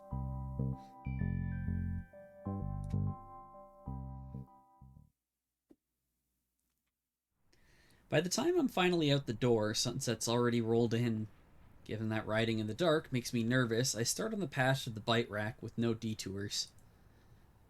The urgency doesn't last long, though, with a familiar orange jacket out of the corner of my eye stopping me in my tracks. Oh, Suddenly, Haley. She has headphones on. What am I even doing? Reaching up to take them off, it looks like Haley noticed me before I could collect myself and pretend nothing happened. Try as I might to get a read on her, I just can't do it. That face of hers is inhumanly placid. Sup? She approached me. Just saying hi. What are you listening to? She takes the headphones from around her neck and offers them to me without a word. I'll all the more curious, I dutifully take them, and after a moment to brush my hair back, hold them to my ears for a quick listen. That's about all the reaction I can muster to the tune. I'm not even sure why I asked. Music is totally out of my usual wheelhouse. Left none the wiser, I give up and pass back the headphones to their owner, the item slung around her neck in a smooth and practiced movement. She quickly picks up my nonplussed expression. They're good for tuning things out, at least. What do you think about when you're alone in those headphones? They have such wild, kind of philosophical conversations. Stuff. This and that. And then there's that. She just shrugs, as much to me as her own inability to give a meaningful answer. So, I hear you're in the writing club now. Apparently so. Yeah, apparently. Well, now that you're officially part of this, try not to worry much about the arguments between those two. If either of them give you any trouble, just give me a yell. It's not really a big deal. Sometimes people just don't get along.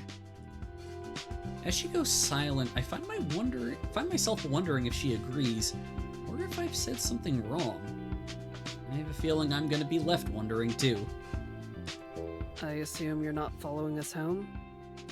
Sorry? Considering you stopped me in front of Millie's car.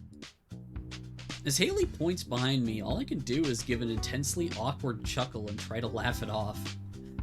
Not your best moment, Olive. Oops. Sorry. No, just on my way to pick up my bike. She doesn't react one way or another, leaving me no indication as to whether or not she accepted that. Here I was, thinking I'd picked up a stray cat. See you later. Hope the club works out for you. She brings her headphones back over her head, done with our conversation. That's more than fine with me, getting on my way, my pace a little faster than before to escape the situation.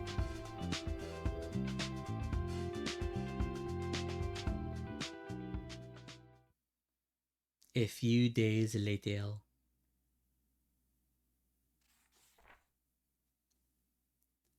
This is the end for me. They're so dramatic. I groan, scribbling out an entire paragraph in frustration before just crumpling the paper in defeat. If it were any other time in my life, I may have accepted the admittedly mediocre work I've been struggling over for the past 3 hours. Unfortunately, I can't. Especially not here, where from my spot in the corner of the diner, I could see Mom rushing to and fro to fulfill a giant to-go order that came in during our lunch break. She practically wrestled me back into the seat when I tried to help her. The very least I should do while I'm here is write a good paper, I thought. But no such luck. I can barely get a full sentence down before second-guessing it. It's supposed to be a simple creative exercise, analyzing 2 short stories and creating our own in the same style. What does analyze even mean? If he'd said critique, at least I could just complain. Oh, is that grumbling I hear? Suddenly, Millie. Millie peeks over my shoulder for a moment before giggling at my surprise, sliding in the seat across from me. I should be embarrassed at all the drafts scattered about the table. Instead, I barely grimace as she gingerly pushes some of the crumpled papers aside. 1 second.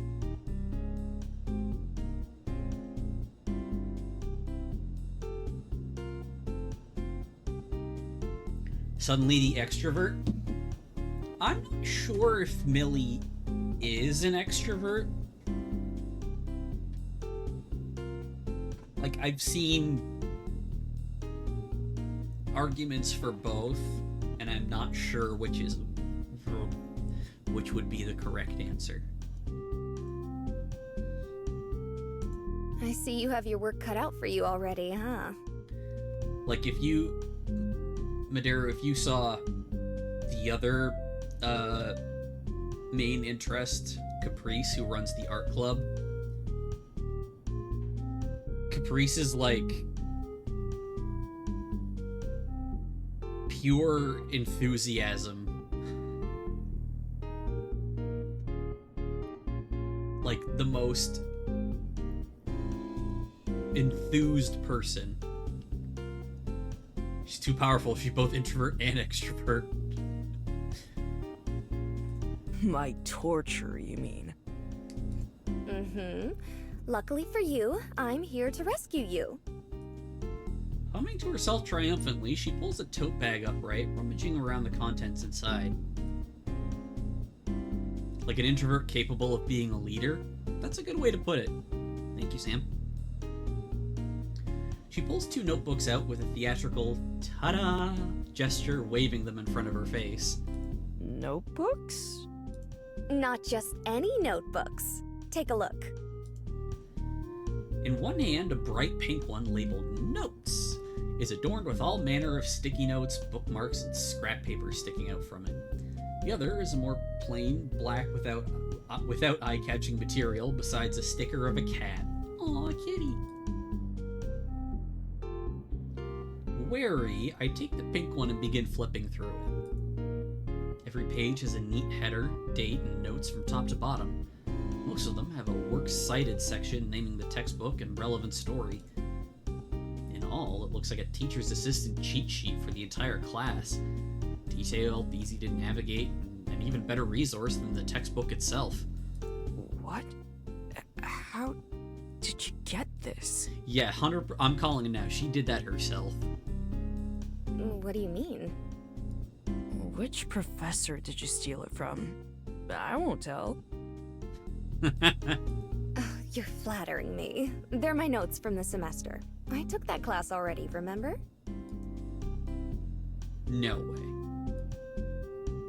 My face must portray the accurate amount of awe and a healthy amount of alarm, because she quickly laughs and takes the notebook, closing it. Don't get me wrong, I wouldn't bother being so meticulous if it was anything but writing. But since I was running the club, I really wanted them to stand the test of time. I do want them back, but... She timidly plays with her braid for a moment, looking a bit sheepish. Well, the class is pretty front-heavy on essay work.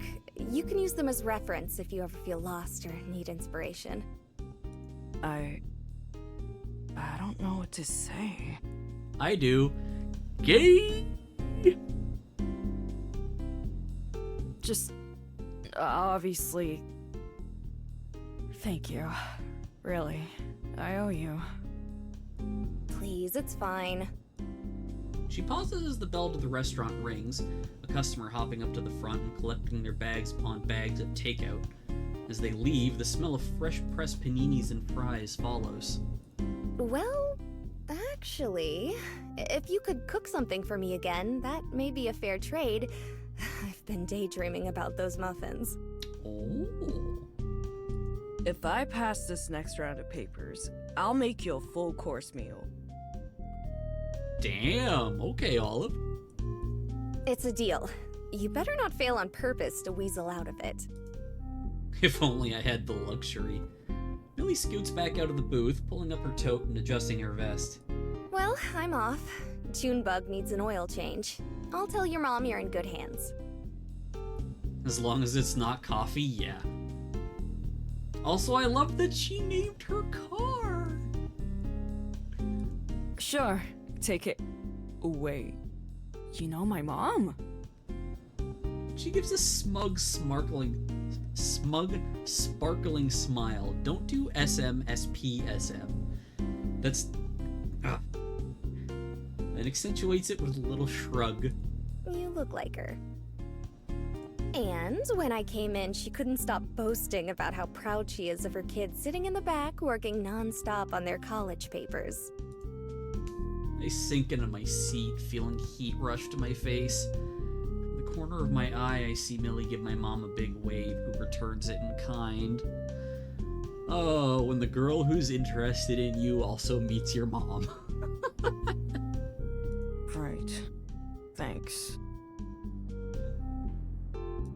Oh, you're so dramatic. You should feel lucky to have such a doting mom. It's more about how openly she'll air out my struggles to strangers. But yeah. Valid. Lily laughs a bit and shakes her head, taking her leave without further ado. When the bell chimes to signify her exit, I heave a giant sigh and slump entirely in the booth. The second notebook sits across from me at the table, untouched. I drag it over to my side and flip open the first page. A bright pink sticky note immediately catches my eye, so I'd sit back up straight to read it. Hang in there, aww. I'll try. The other pages are filled with mistakes, first drafts, forgotten ideas, paragraphs that forget their meaning halfway through, or from anything I'd seen Millie show in public before. I flip open my own notebook and begin my first draft. Again.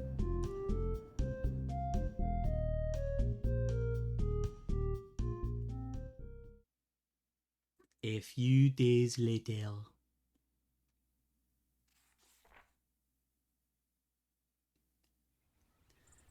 I walk up through the streets with my plastic bag ruffling away in hand. When I check my phone for directions, I catch the time as well. It's 11 o'clock on the dot. Right on time. The paper went well enough, a solid B+, which means I'm on the hook for a meal.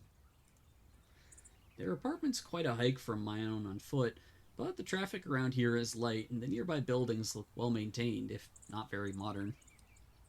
I eventually locate the complex entrance and make my way through the gate, finding my way outside their door not long after. I give it a couple of quick knocks. A second or two of silence passes before a muffled voice speaks up from inside. Hello, who is it? It's just me. With a click and a shunt, the lock jiggles open, with the door itself following soon after. Good afternoon, Olive. Come right in. I follow the cheery woman as she walks back in, carefully closing the door behind me. Noticing the shoes stacked on the carpet beside the door, I shuffle off my own and nudge them with my feet before continuing on into the small entryway. An otter? Oh yeah, an otter!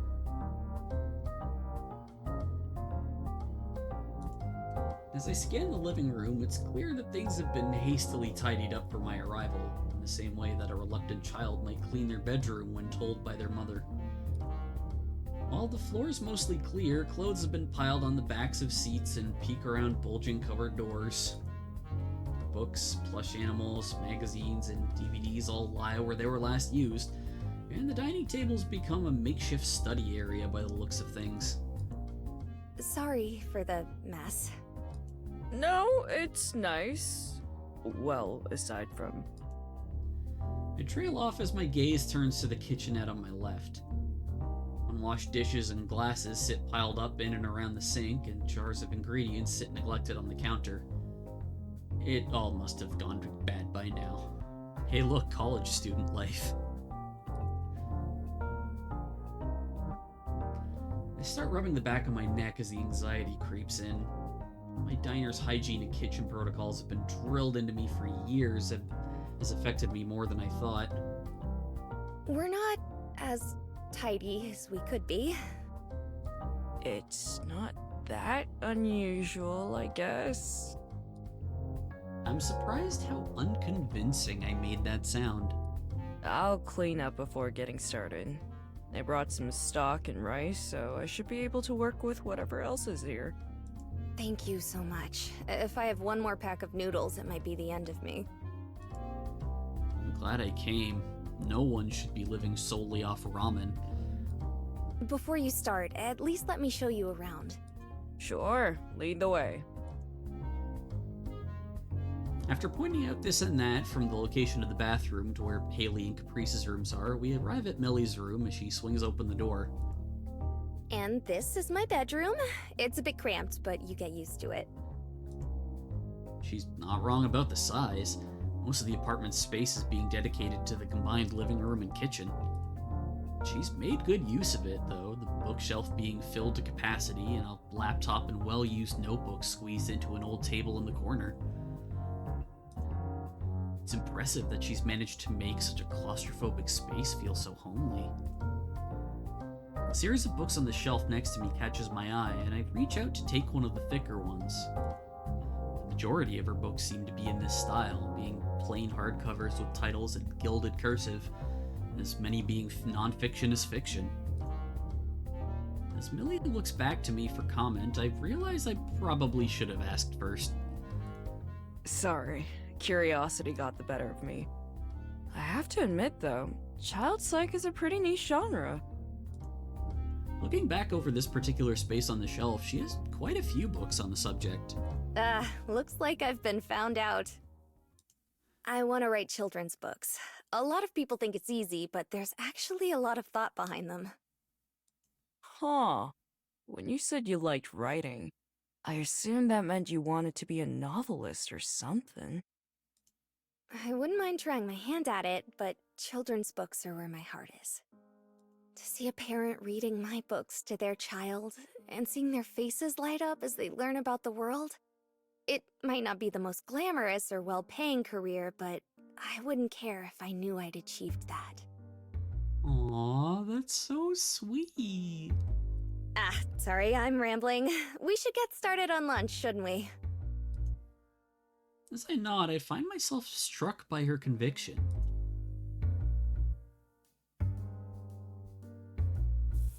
The pile of dirty dishes slowly starting to shrink, I manage to make good progress on the washing while Millie tidies up elsewhere in the apartment, either inspired or embarrassed by me being here.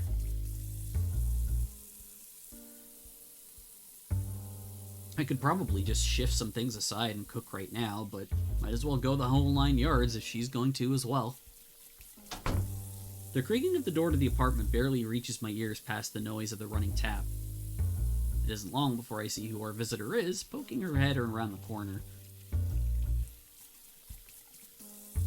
Haley just manages to keep her placid face at the sight of me, taking off her ever-present headphones and setting them around her neck with practiced ease. I'm starting to wonder if she wears them to bed at this rate. Hey, Millie! Some weirdo's broken in and is doing our dishes. Let them finish before calling the cops. That's delightful. Okay.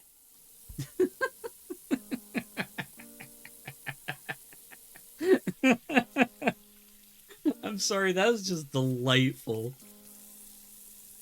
Hi, Ailey.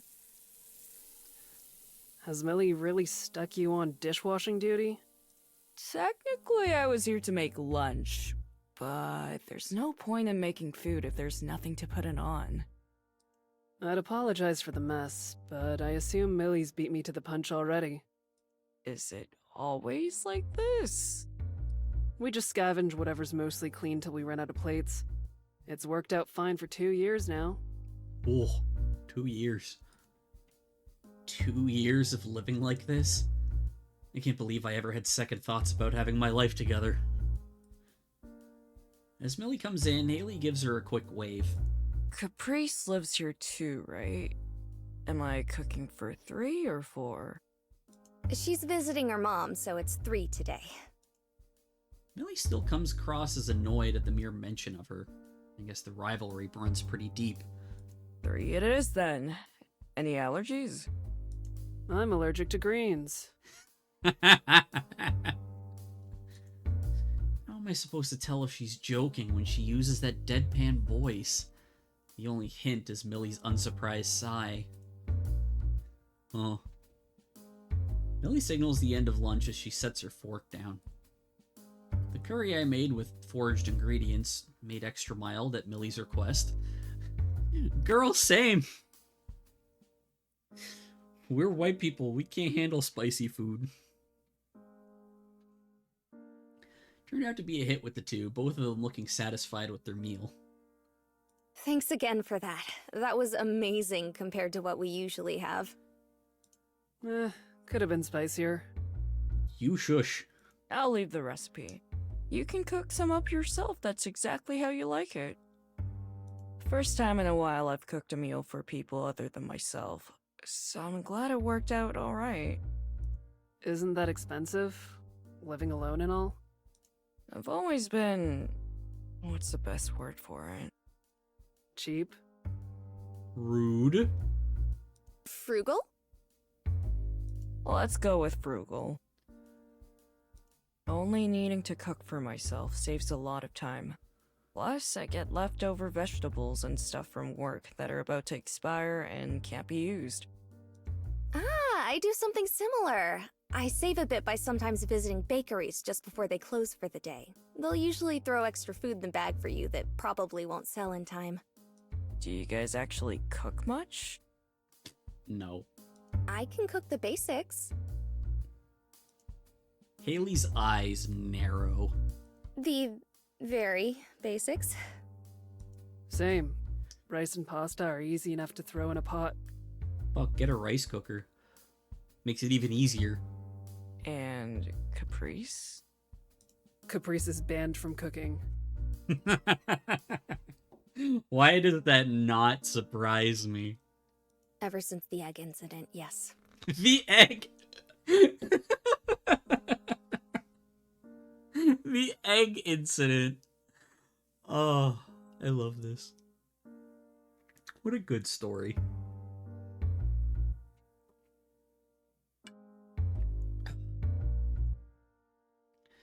I may want to hear the details, but the looks on their faces make it clear that this is ground best left untrodden.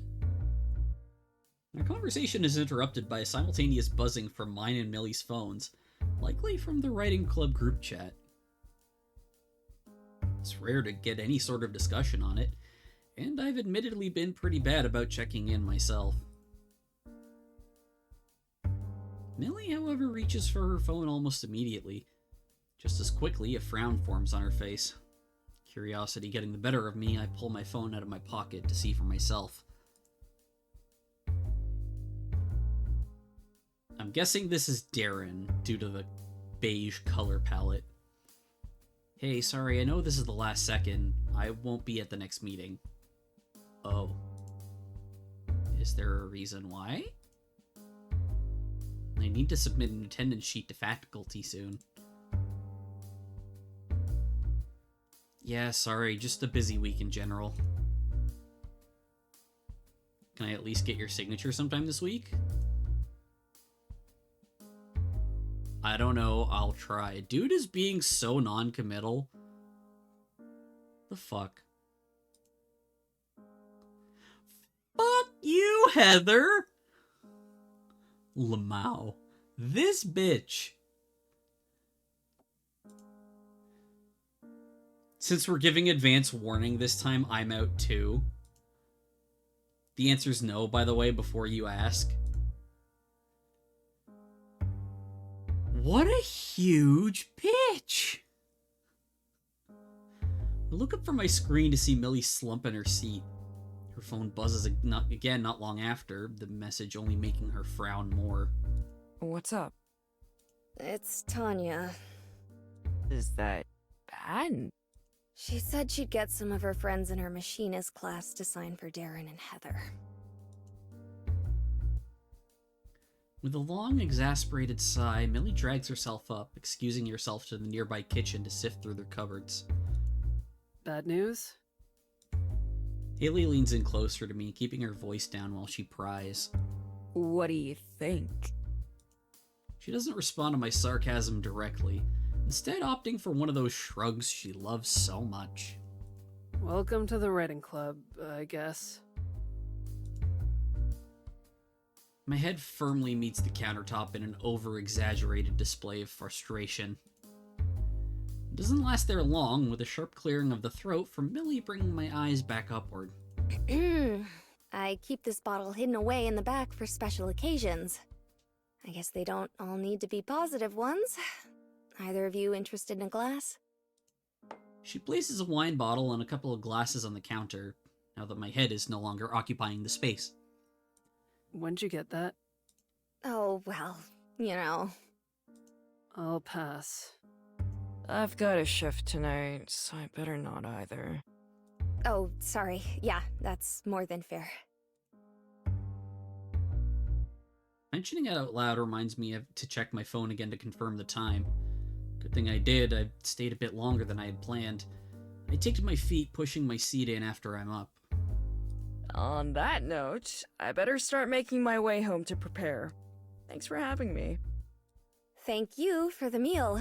You're a lifesaver. Really. No problem. I wouldn't mind doing it again sometime. Oh, we couldn't. Sounds like a plan. Looking forward to it. Hell yeah, Haley. Haley. This is such a cute pout. The bickering manages to eke out a smile out of me, despite the last-second downer the club brought to our lunch. With a quick wave and a couple goodbyes, I leave the two to enjoy the rest of their day.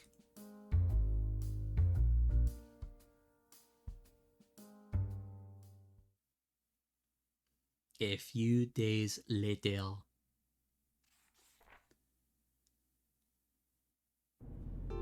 Every so often, I find myself covering a shift for someone who's called out sick. I don't mind, usually. These things happen, and the work's not so bad once you get into a rhythm for the day. Today is different, however. Not because it's unusually busy, but the exact opposite. With a full staff on hand, which is to say, Mom is also here for the expected Saturday lunchtime rush, a feeling of impatience permeates the entire space. Bored out of my mind from hours of cleaning an immaculate and quite empty diner just to fill time, I prop the mop up against a wall and pull out my phone for a quick break. The bell above the door breaks me from my boredom in a flash. I fumble my phone into my pocket and skip over to the door.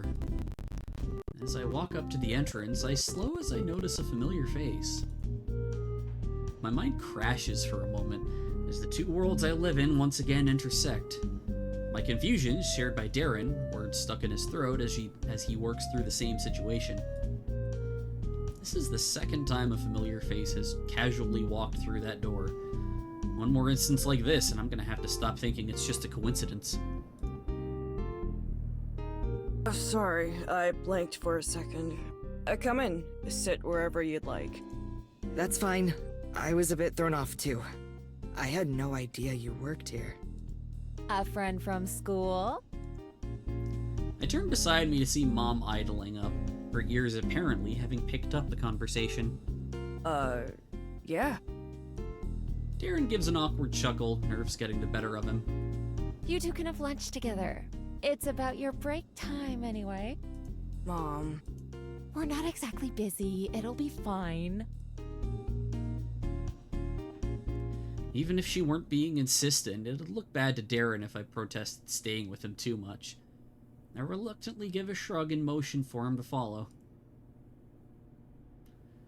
She skips off as we take a seat to give us some space, but I can already imagine the quizzing I'm gonna get after he's gone. Here for lunch? It's only about 11, isn't it? I usually eat around now if I can. Lets me get in and out before the crowds start forming.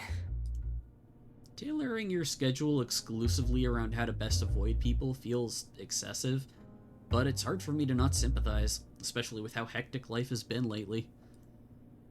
I take a look at the menu as he does, with as much earnestness as I can muster.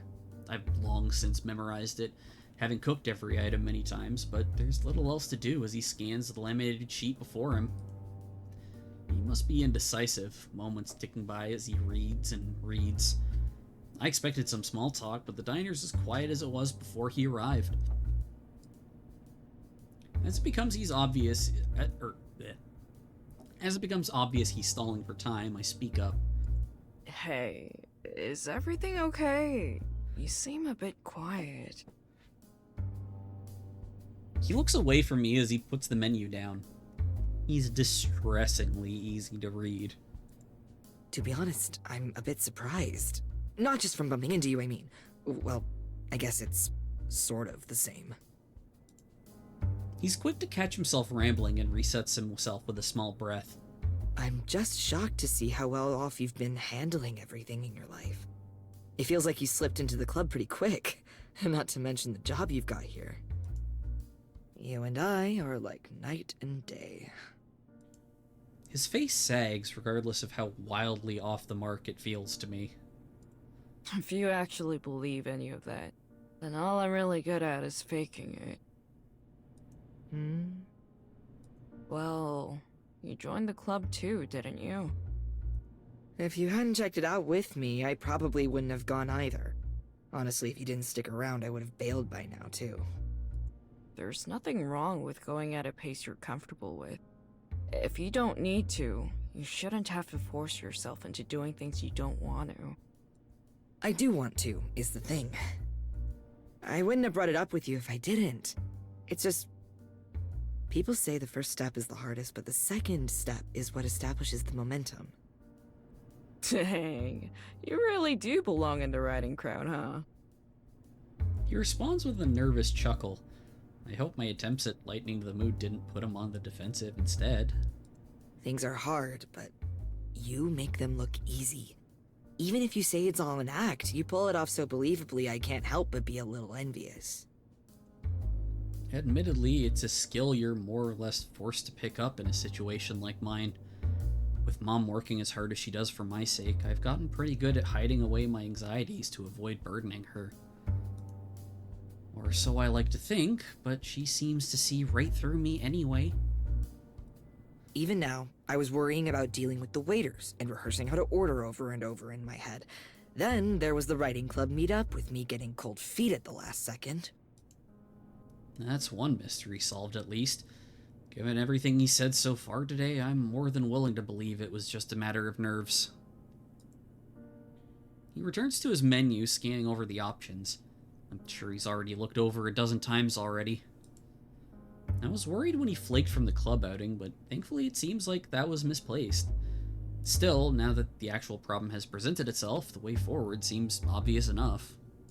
I wouldn't worry about that stuff too much. I promise it's not any easier for me either. For what it's worth, I'll be attending all the club meetings till the end of the semester, if having a friend there helps at all. The menu loosens in his grip lightly, revealing his face to me again as it sinks down. It definitely will. Thanks, Olive. Yeah, boy!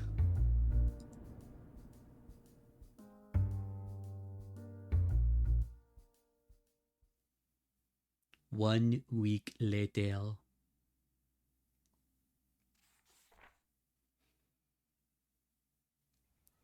I never put much stock in possessions. A couple of plants to care for is just about the only luxury I've got going for me. As my aging bike grinds and creaks out of the school gate, however, I realize I might be taking my frugality too far. I need to pick up some grease for this thing sometime instead of just hoping it'll keep going. Turning to the street, I notice the old trolley slowly rattling onwards from its stop beside the campus. I might want to try to keep up with it as best I can, but I don't want to risk the bike being how it is. The platform lies empty of students except a lone woman leaning on a light pole and listening to music. I'm slow to stop as our eyes meet. I idle up beside her and put a foot on the ground to steady myself. Mr. Trolley? Of course. Why didn't I think of fucking Haley? Something like that. Everything she says has an air of aloofness to it. Maybe I should find that snooty or arrogant, but I think that's just how she is rather than anything intentional.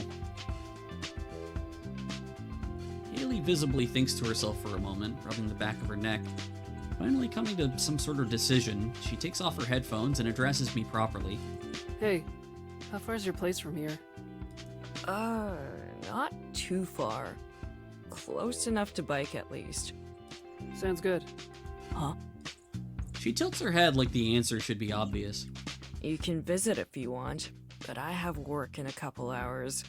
That's fine. Well, glad that's been mutually decided at least. With that, I start for home, Haley trailing along beside me.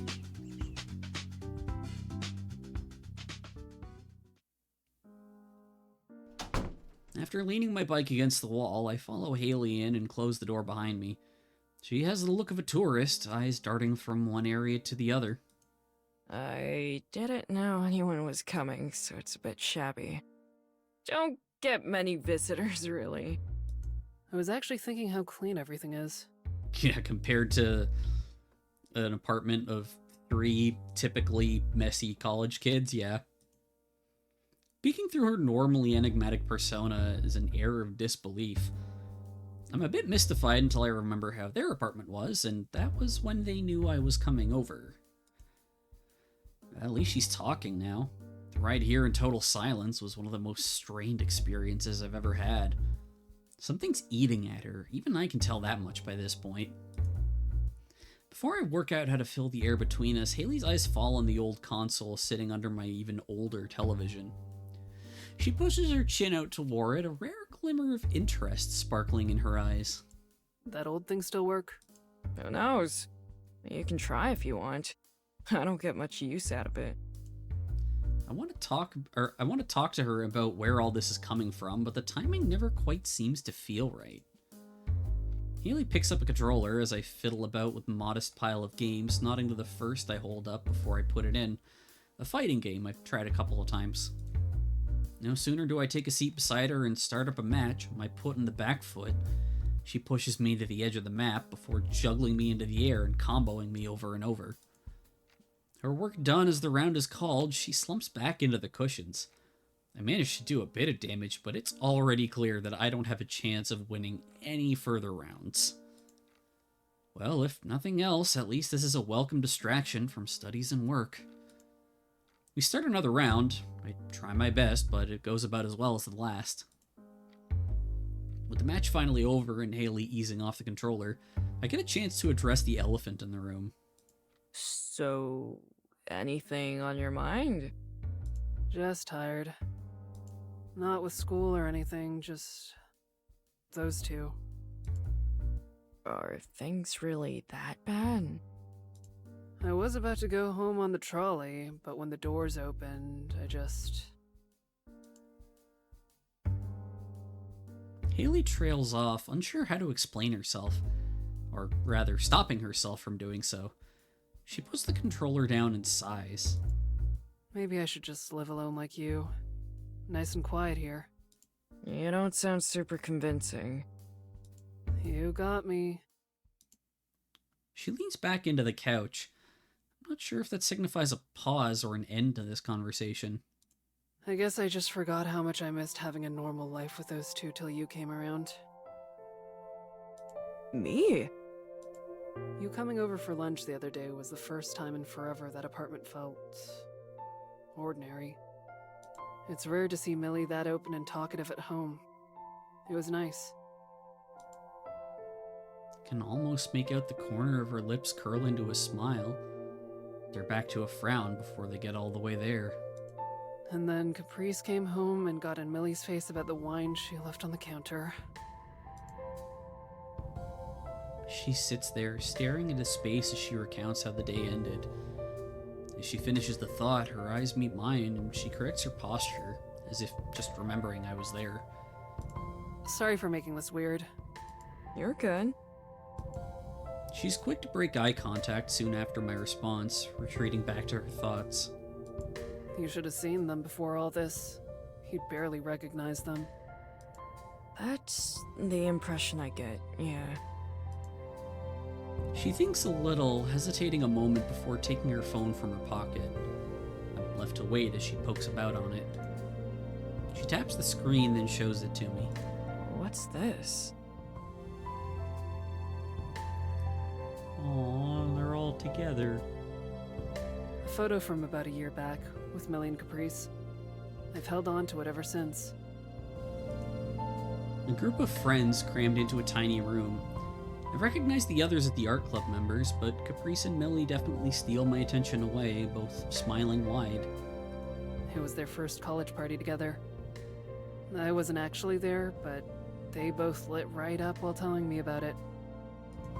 They told me all about the new friends they were making, the art club that Caprice made, how Millie was going to lead the big writing club soon and do all sorts of stuff with them. They had everything lined up for the future and were excited to get to it. It was easy to get caught up with their energy at the time. She thinks on her words before abruptly locking her phone and slipping it back into her pocket. I don't think I've seen Haley rattled like that before. A passing car in the street only highlights the sudden quiet. I guess it didn't really turn out like that. Sorry again. I didn't mean to come over here and dump this all on you. No, really, it's fine. I can't even begin to imagine what things must be like at your place nowadays. I'm surprised someone like you would be friends with two people who are so outgoing. Not that I mean that in a bad way, I get what you mean. We met in high school. Well, more like they found me they during high school. adopted her. You make it sound like they picked up a stray cat. That's exactly what it is. That's basically how it went. See? The two of them were practically inseparable. Picked up a new friend to share. Back when they were so gung-ho about their clubs, part of me was happy that they'd found friends who could keep up with them, who wouldn't be holding them back. You and me might be in the same boat. I really admire Millie's passion, but I get tired just thinking about keeping pace with her sometimes. There it is again. It's only slight, but that tug at the corner of her mouth shows she's feeling the same thing I am. A slight sense of camaraderie in her shared situation, dealing with two impossible people. With that, Haley picks herself up off the couch and takes a long stretch. Thanks for letting me come over. I'd better let you get to work. Sure. You gonna be okay getting back? Yeah, the walk could be worse. I could do with the exercise anyway. That's not what I meant. It'll be fine. I just needed a break.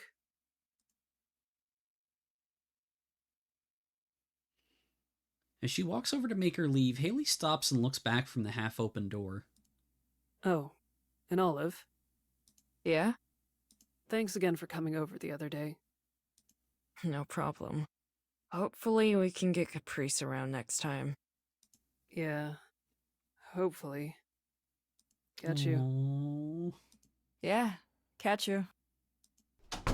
She strides out the door and shuts it behind her. With my guest gone and work imminent, I sink further into the couch cushions for lack of anything else to do.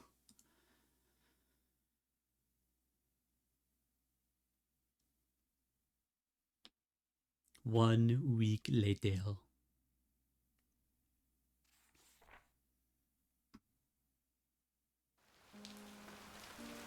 Every time it rains, there are at least a few poor souls left milling about underneath one of the campus building entrances, mourning their forgotten umbrellas or raincoats. Today, Tanya and I joined them.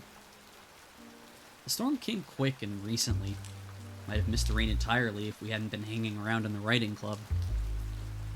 As the two of us quietly bemoan our circumstances, Millie joins us underneath the building's awning, having finished her tidying up. Ugh. All the times for the truck to be dead. I was gonna drive past the burger place on the way home, too. I could kill for a burger right now. The place with the giant spinning hamburger on the roof. With chipped paint all over the place? Yeah, that's how you know it's good. That's the one! I feel like you could do a lot better for yourself. It's cheap as dirt, though. Valid. Nope, not good enough, sorry. Can't forgive any competition to our diner. Also, we have daily specials that run pretty cheap. It's good that you managed to find work for yourself. The job market isn't easy these days. You're not hiring, are you? Do you actually want to work customer service? She gives a long sigh. Point taken. Begrudgingly. Girl, same. With Tanya stewing in her misery, I look out the mess of a walkway in front of us, coated in mud and dead leaves. Ugh. I'm gonna be stuck tracking mud into the apartment. Not to mention all the extra laundry I have to make time for now. Rain's no big deal. It'll help the farmers out, given how dry it's been lately. Realization strikes her as Tanya's face slowly collapses. She's normally such a really easygoing person that it's rather jarring. Something wrong? My laundry is outside. In the rain. Ooh, painful. Oh, screw this.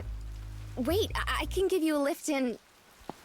Before she can get the words out, Tanya tears off across the grounds with her backpack above her head, her rapid-fire swearing not quite drowned out by the rain's low rumble. I learn a surprising new number of curses before she's out of earshot. Watching her disappear out the gate and go over the road, I don't think that's the kind of solution I could ever commit to. My car. You tried. All I can think of is the fucking, it's like the gold star sticker with "You tried" and Comic Sans on it. Wait, how did you get to school today? Bike, as always. Can I interest you in a ride? Cute! Exhausted from school and the rush to her car in the rain, I end up sunken deep into the comfortable cushion of Millie's passenger seat by the time she pulled up at my place. She's a careful driver, especially in the rain, which suits me just fine. I do my best to pat down my wet hair with a sleeve, but all I do is rearrange the mess. Millie tries the same, to even worse result as strands stick to her face. Oh, that's so annoying.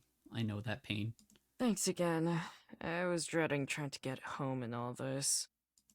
Considering I saw you two moping about at the entrance, it would have been mean to just leave you there. I don't know about moping. As my hand moves to the door, the shunting sound of doors locking rings out. Pulling at the handle a couple of times confirms the fact, only making me more confused. Millie? The doors are locked. She leans over the steering wheel with a smile on her face that's altogether too calm. Tell me, what's on your mind? Right now? Whether my body will ever be found. Oh, that's good. She giggles, just audible over the noise outside. Close my eyes to resign to my fate. The inside of the car rumbling from the pounding of rain on the roof. Water pours down the windshield, reducing the street lamps ahead to shimmering blotches of light in the darkness of night. The occasional car shoots by, only to disappear as soon as it arrives.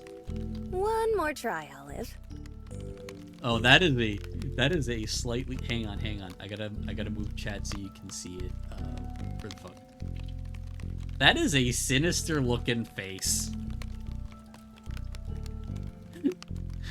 I know she's just trying to be like, hey, something's bothering you, what's up? But that is a sinister looking face.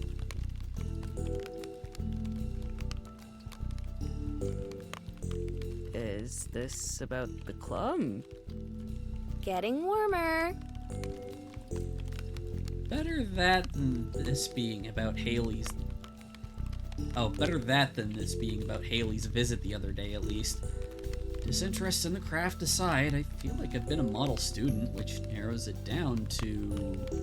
I've been asking around, I guess, about the state of things. She stares at me, patiently waiting for me to say the words she wants to hear. After a few seconds, I gradually work out what she must be pulling me up about.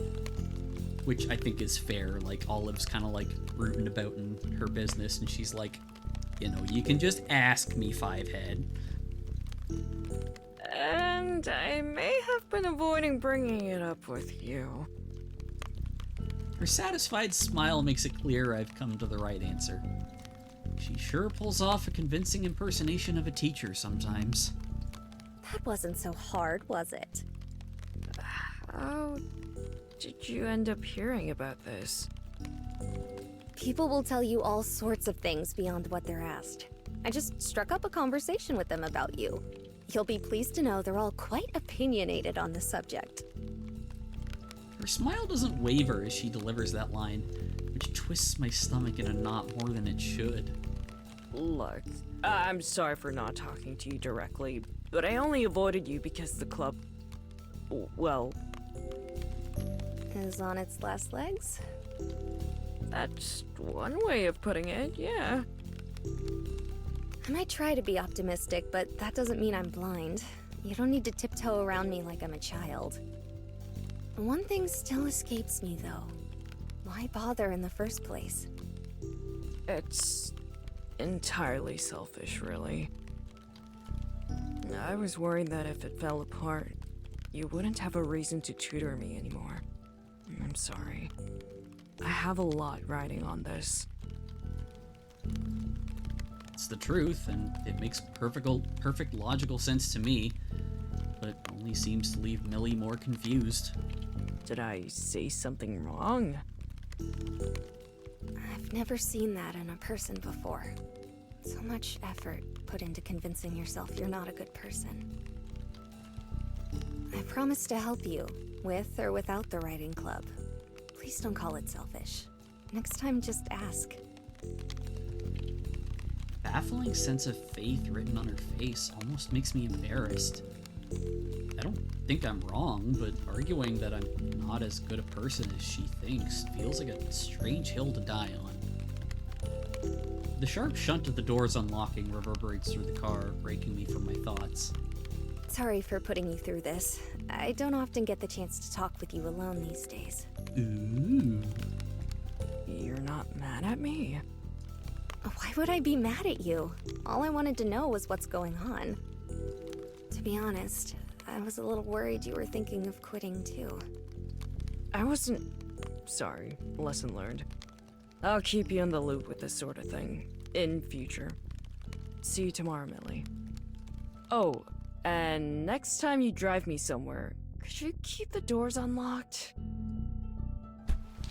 She just smiles as I step out into the rain and shut the door behind me, the hazards flashing away in the night as I jog inside.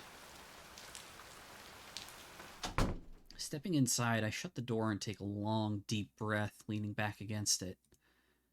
My shirt's wet, sticking to my arms and dripping water onto the floor. My hair is a mess from the rain, and the water's reached my socks. Despite that, I can't seem to bring myself to care about such things.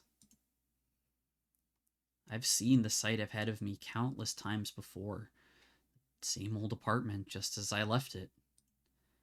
The rain outside pattering against the window, piercing the otherwise silent air. Broken heating, the aging television, everything the same as it ever was. Something is different, though. All this time worrying about being a burden on Millie has melted away, replaced with the feeling that we're a team. I guess I just have to live up to it then.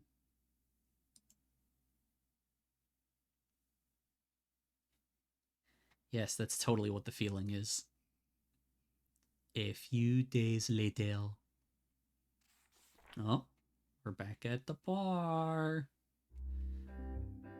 I was surprised to get a text from Tanya inviting me out for a trip to the bar with Millie this evening, especially given my status as a stick in the mud.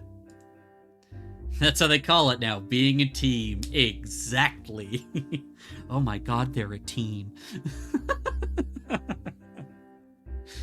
Nevertheless, I was ready to validate that claim, initially rejecting the offer.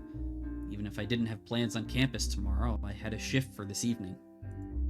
Emphasis on had, given how eager Mom was to pick it up when I offhandedly mentioned the invitation. With my plans forcefully ripped from me, I find myself sitting at the same bar we visited near the beginning of the semester. We've been here for a couple of hours, and my two drinking companions have wound down their excited conversations and have settled into a steadier, slower discussion. No doubt partially because all of us are a few glasses deep at this point. Nice to see you guys a bit more chilled out. Everyone around school's way too wound up about exams. Given what I've managed to pick up on lately, I don't quite think that exams are what's weighing on Millie's mind. In fact, when I look at her, it's hard to think of reasons why she shouldn't be stressed. Exams are the obvious one. Her home life is a mess given the tension with Caprice, not to mention the writing club slowly falling apart around her. I'm probably another source of worry for her too, as she tries to drag me over the finishing line of exams. She sure doesn't seem to have much sense of self-preservation. Of all the things to stress about, exams seem perfectly acceptable. In fact, I think you should be worrying about them a little more. Come on, you know I'll be fine. There's still a month left anyway. A month if you round up, maybe. She might do fine with her more hands-on stuff, but her gen ed courses are another matter, from what I've heard. Hey, what's with that face? You too, Olive? Millie lets her friend simmer a little. Tanya gives up and orders another drink for the two of them to distract from the uncomfortable truth. What is that, 4 tonight? 5? I expect it from Tanya, but I'm surprised to see how mellow you're being about them too, Olive. Once you make yourself busy enough, you don't have any time left to panic. That's my coping method anyway. It definitely takes your mind off things.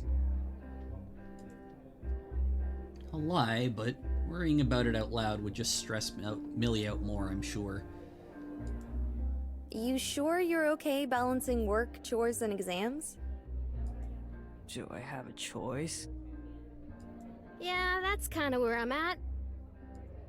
Anyway, you should be focusing on your own well-being instead of taking on their stress as well. Unless you're trying to distract yourself from your worries by worrying about someone else? It's nothing like that. What are you even talking about? A little defensive there, huh, Millie? Tanya gives a knowing smirk, while all I can manage is a weak blush. Even though I've said this a few times now, I do appreciate the effort you're putting in for me. You'd better pass your exams, you know. I'd look really silly if I did all this, only to have you flunk out on me. Oh, well, I was considering failing, but since you're so insistent... Come on. Do we really need to talk about school while we're out drinking? It's kind of the more pressing thing in your lives right now. There's not much else for me to talk about right now. I sigh into my mug, still half full. I should get a hobby after all this is over. I'd say cooking counts. Barely. I wish I could be as passionate about that as you are with your writing. I'm with you on that. You've stuck with it for a while, haven't you? Millie looks wistfully at her glass, holding it tight in both hands.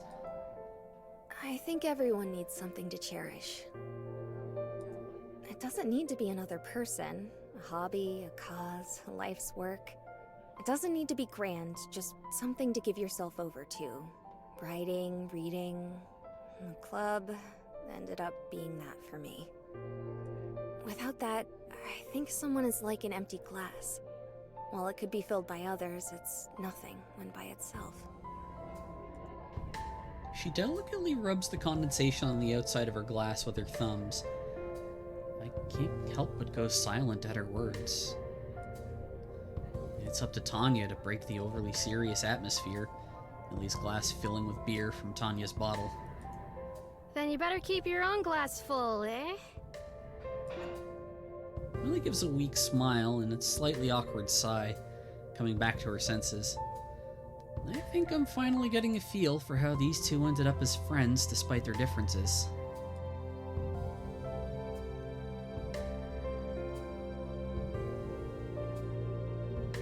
Oh my god, Millie had too much.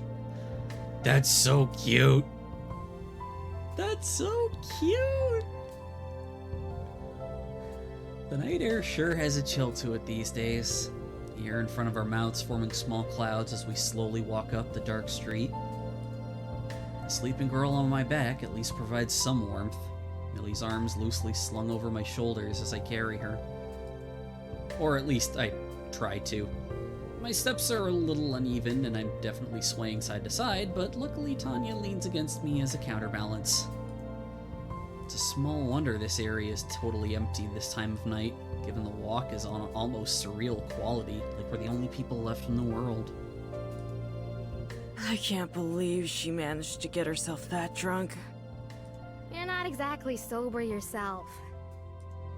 Millie's weight shifts as she starts sliding downwards, my heart jumping as I quickly pull her up again with a bit of effort. Could you please at least try to hang on? She snuggles into my back, possibly half asleep or maybe just out of reflex. I never thought I'd be thankful for years of building up my strength by lugging around sacks of ingredients at work. Thanks for carrying her. She doesn't usually get this wasted. Sure you're good to get back home afterwards? It's not that far. I'm over the worst of it anyway. Thanks for giving her a place to crash. It's nothing new. My place is close enough to the bar that she's stayed the night more than once. She gets the couch, though. I'm not that nice of a host. Good. Listen, it's my place. I'm gonna sleep in my bed, damn it. Besides, we hang out at my place all the time. She's alright company. As a lone car passes us in the night's darkness, I continue to plod along with the weight on my back. Millie stopped rustling about, so she's probably gone to sleep completely. The fact that she trusts me that much is a nice feeling. Aww, Eepy. Everyone needs something to cherish.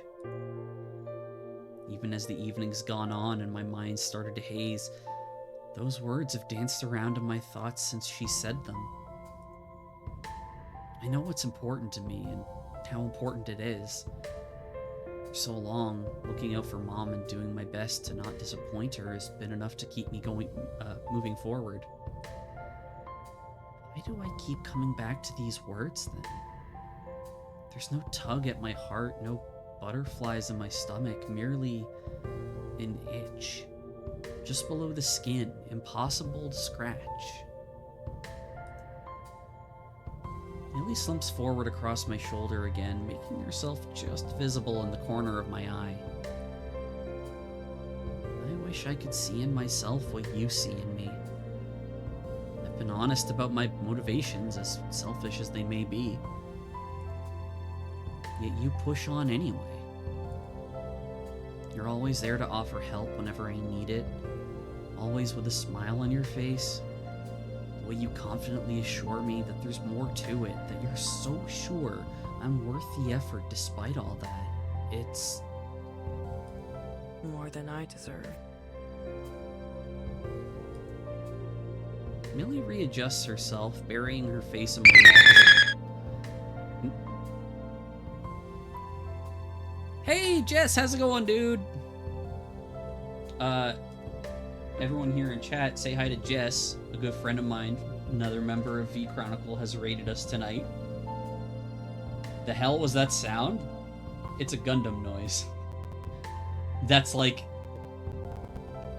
something has come up on the radar and shit's about to go down. So I was like, that's perfect for a raid noise. How have you not heard that before? I've had that, as my raid message for forever. Well, not my raid message, but, it spooked me and hurt my ears. There's no way you haven't heard it before.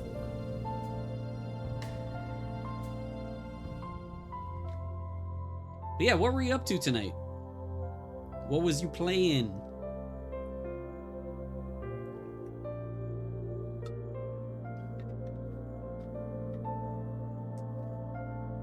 Uncharted 4 again? Oh, nice. Yeah, it's been a while since you did that one last. Hell yeah. Tonight we're reading Twofold, which is really cool because our lead character here in the green, long brown hair, Olive, is non-binary, and this is the love interest we picked for this run. Her name is Millie. The blonde one on her back who's hammered. They went to the bar. They're college students. All out of binies. Women. Yes. Yes. Millie readjusts herself, burying her face in my neck as I realize that I let the tail end of that out into the air. I can only take solace in the fact that it barely registered to her, if at all. Same can't be said of the woman walking beside me, wearing an indulgent grin as I continue to redden. What? That's the first time I've seen someone fall in love. Aww. of course. I hadn't heard that sentiment enough before. This is definitely the tipping point. I let out a sigh, deciding a proper response not worth the hassle as I reinforce my hold on Millie's arm.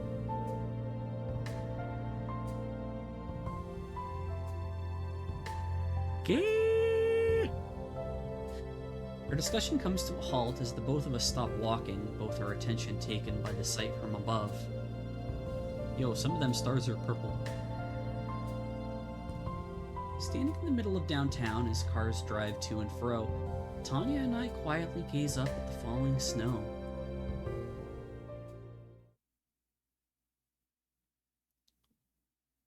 Tanya best wing woman? Yeah. The next day. Hydrate? I literally had a drink while I was doing my intro for you guys. But I will get crunching. Hang on. I'm gonna mute that real quick. Let's see what we got.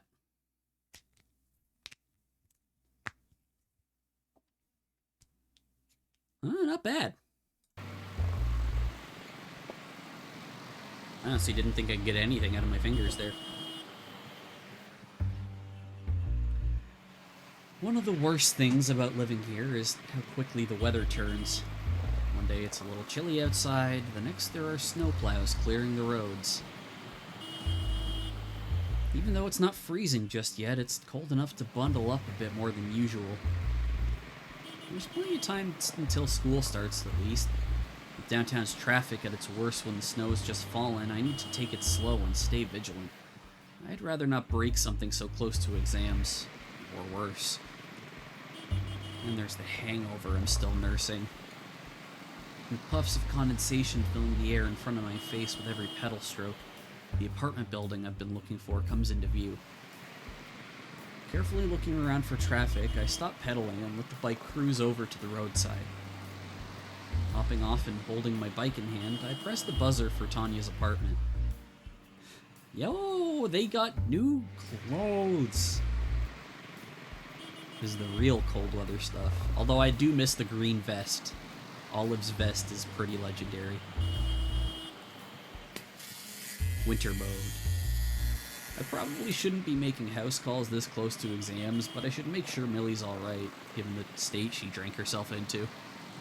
Hey, Olive. I can see you from the window. Just leave your bike beside the stairs and head on up. Thank goodness I can get out of the cold. Wasting no time, I quickly hop inside and do as she says.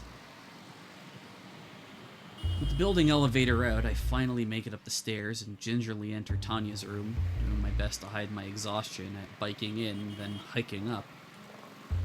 Having handed Millie over to Tanya at the door last night, I don't know what to expect inside.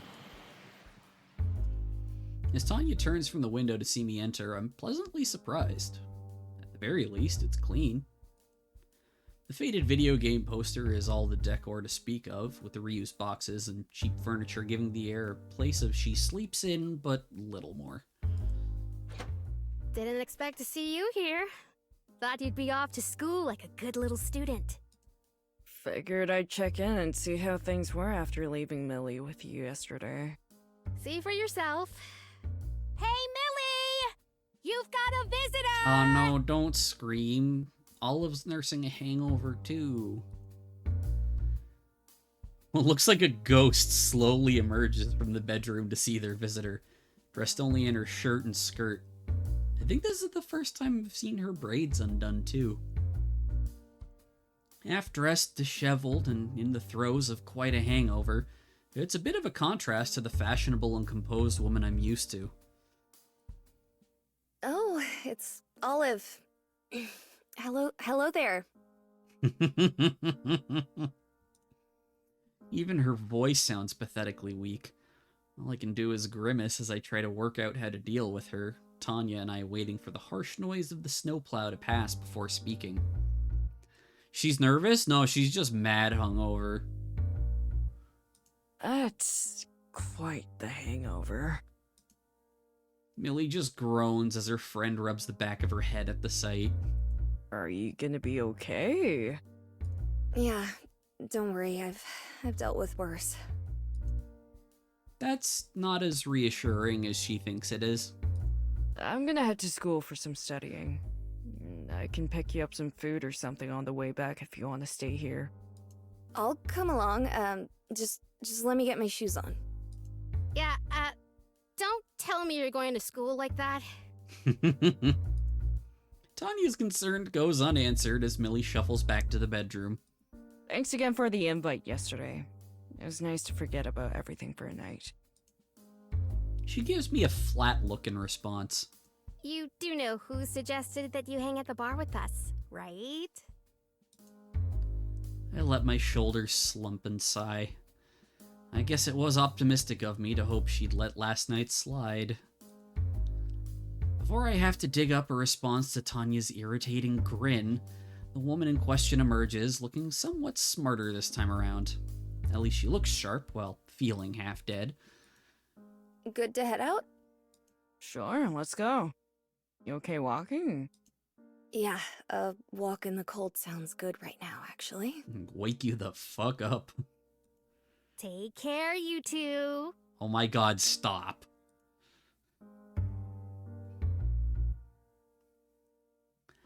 Walking the bike alongside me, the two of us eventually reach the campus gate. The sudden temperature drop overnight barely even seems to register on her despite the outfit. What's your business on campus today, anyway? Nothing major. I'm just here to return some books to the library. Tanya offered to come, but I told her I was fine. Millie quietly opens her bag and slips the book in, still looking a little dazed. I think I'll stick with her just to make sure she's alright. She must have sounded convincing for Tanya to let her go without escorting her, given how she... I groan and cover my face with a free hand as I realize what's going on. Still playing the matchmaker. Something wrong? No, everything's fine. Completely fine. Let me lock up my bike and we can head over to the library. So believable, Olive. With Millie's books dropped to the return chute, she pulls up a seat beside me at the table, giving a sigh unfitting for her age as she sinks into it, dropping her bag beside her chair. It's nice and warm here, at least. The sight of snow falling outside the windows adding to the coziness. Only a couple other students are milling about, and even they're just likely here to pass some time out of the cold. Pinching the bridge of her nose, Millie seems to look a little better for some warmth and rest.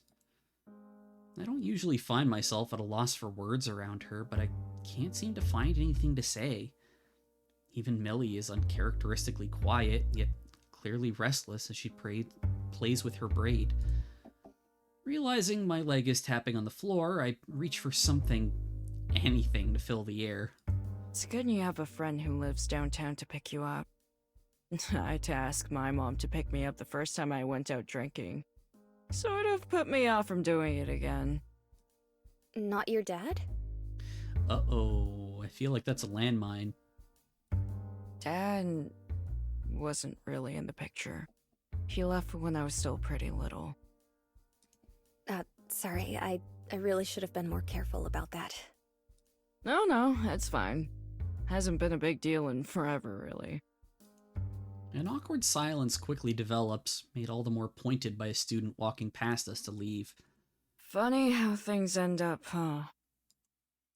The quiet is broken, and I'm just as surprised as Millie that it was me who broke it. Starting down this road because of stress and anxiety. Only to wind up spending the night drinking with you like nothing was ever wrong to begin with. You say that like it's a bad thing. Nah. The club might have its problems, but this is fun. Things might actually turn out alright. I wonder how long it's been since I said that. I can feel the corners of my mouth tugging upwards a little just as hers do. Both of us being glad that things turned out like this. I guess this is a long-winded way of saying thanks. For everything you've done for me. You took an opportunity and it worked out for you. You should be thinking better of yourself, Olive. But thanks. I'm sure you'll get through the exams, even if I have to drag you over the line. Heading out? Alright, well, thanks for stopping by, Heavy. I really appreciate it, bud. I'll catch you on Friday for Final Fantasy. She gives a smile at my wilting. Even her optimism has its limits. I'm sure she means what she says, though. It's thanks to her that I even remotely have a shot at this. She's about to say something more, though. The words catch in her throat. The visible pause before she continues on doesn't go missed. I'm just gonna grab another couple books I wanted to borrow. Won't be a moment. She takes to her feet, and I follow her lead and do the same. For the first time, though, I feel my head swim with the sudden change in altitude. My heart leaps out of my chest, and I throw my arm out to catch myself, grabbing onto the table. Oh, hey, are you okay? She leans down close to me as I stand, offering a hand to let me up. I take it, heaving a steady sigh. Yeah, sorry, I look up at Millie.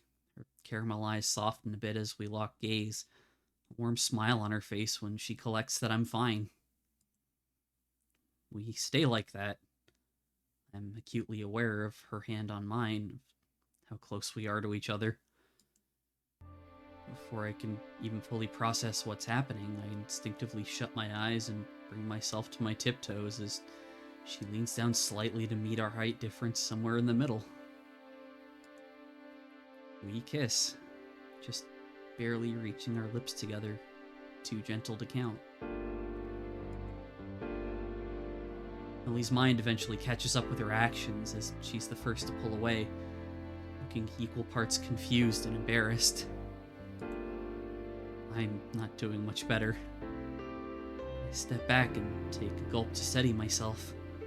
My heart's beating audibly and my brain feels too fuzzy to form a coherent thought. Too gentle to count. Wait, what was the... Oh, yeah. Yeah, as if.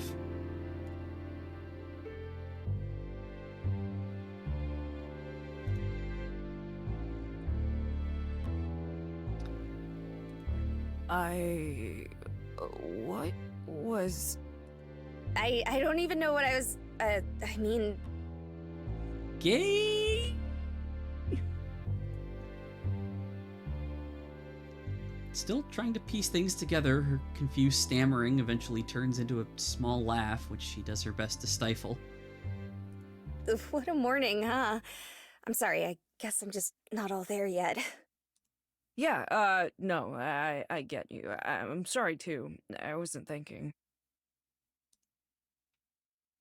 With a final sigh to exhale the last of her nervous energy, Millie's finally able to compose herself again with an apologetic smile. Wanna just agree that this never happened? No! It's only brief, but I find myself pausing before I answer. Sounds good to me.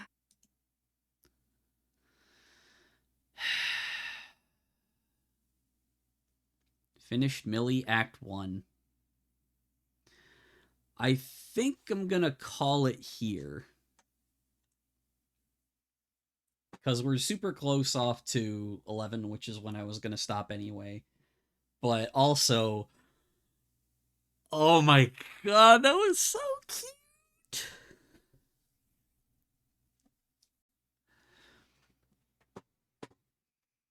Been years since I've seen a romantic story that got me this flustered. Oh, Sam, you need to check out the VODs I did for some of the other Studio Alon games.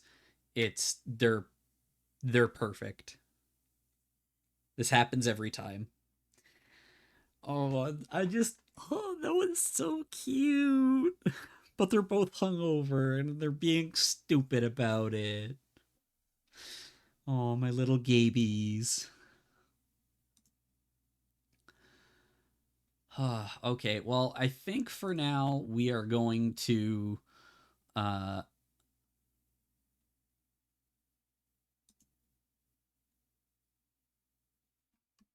wait, hang on. Yeah. we are going to raid into my friend Ari, who is playing some Honkai Star Rail. I will see you guys back here for Final Fantasy on Friday with Tag, and then Soul Reaver will be on Saturday. Thank you, everyone, for coming out. I hope you're enjoying this as much as I am, because this is delightful.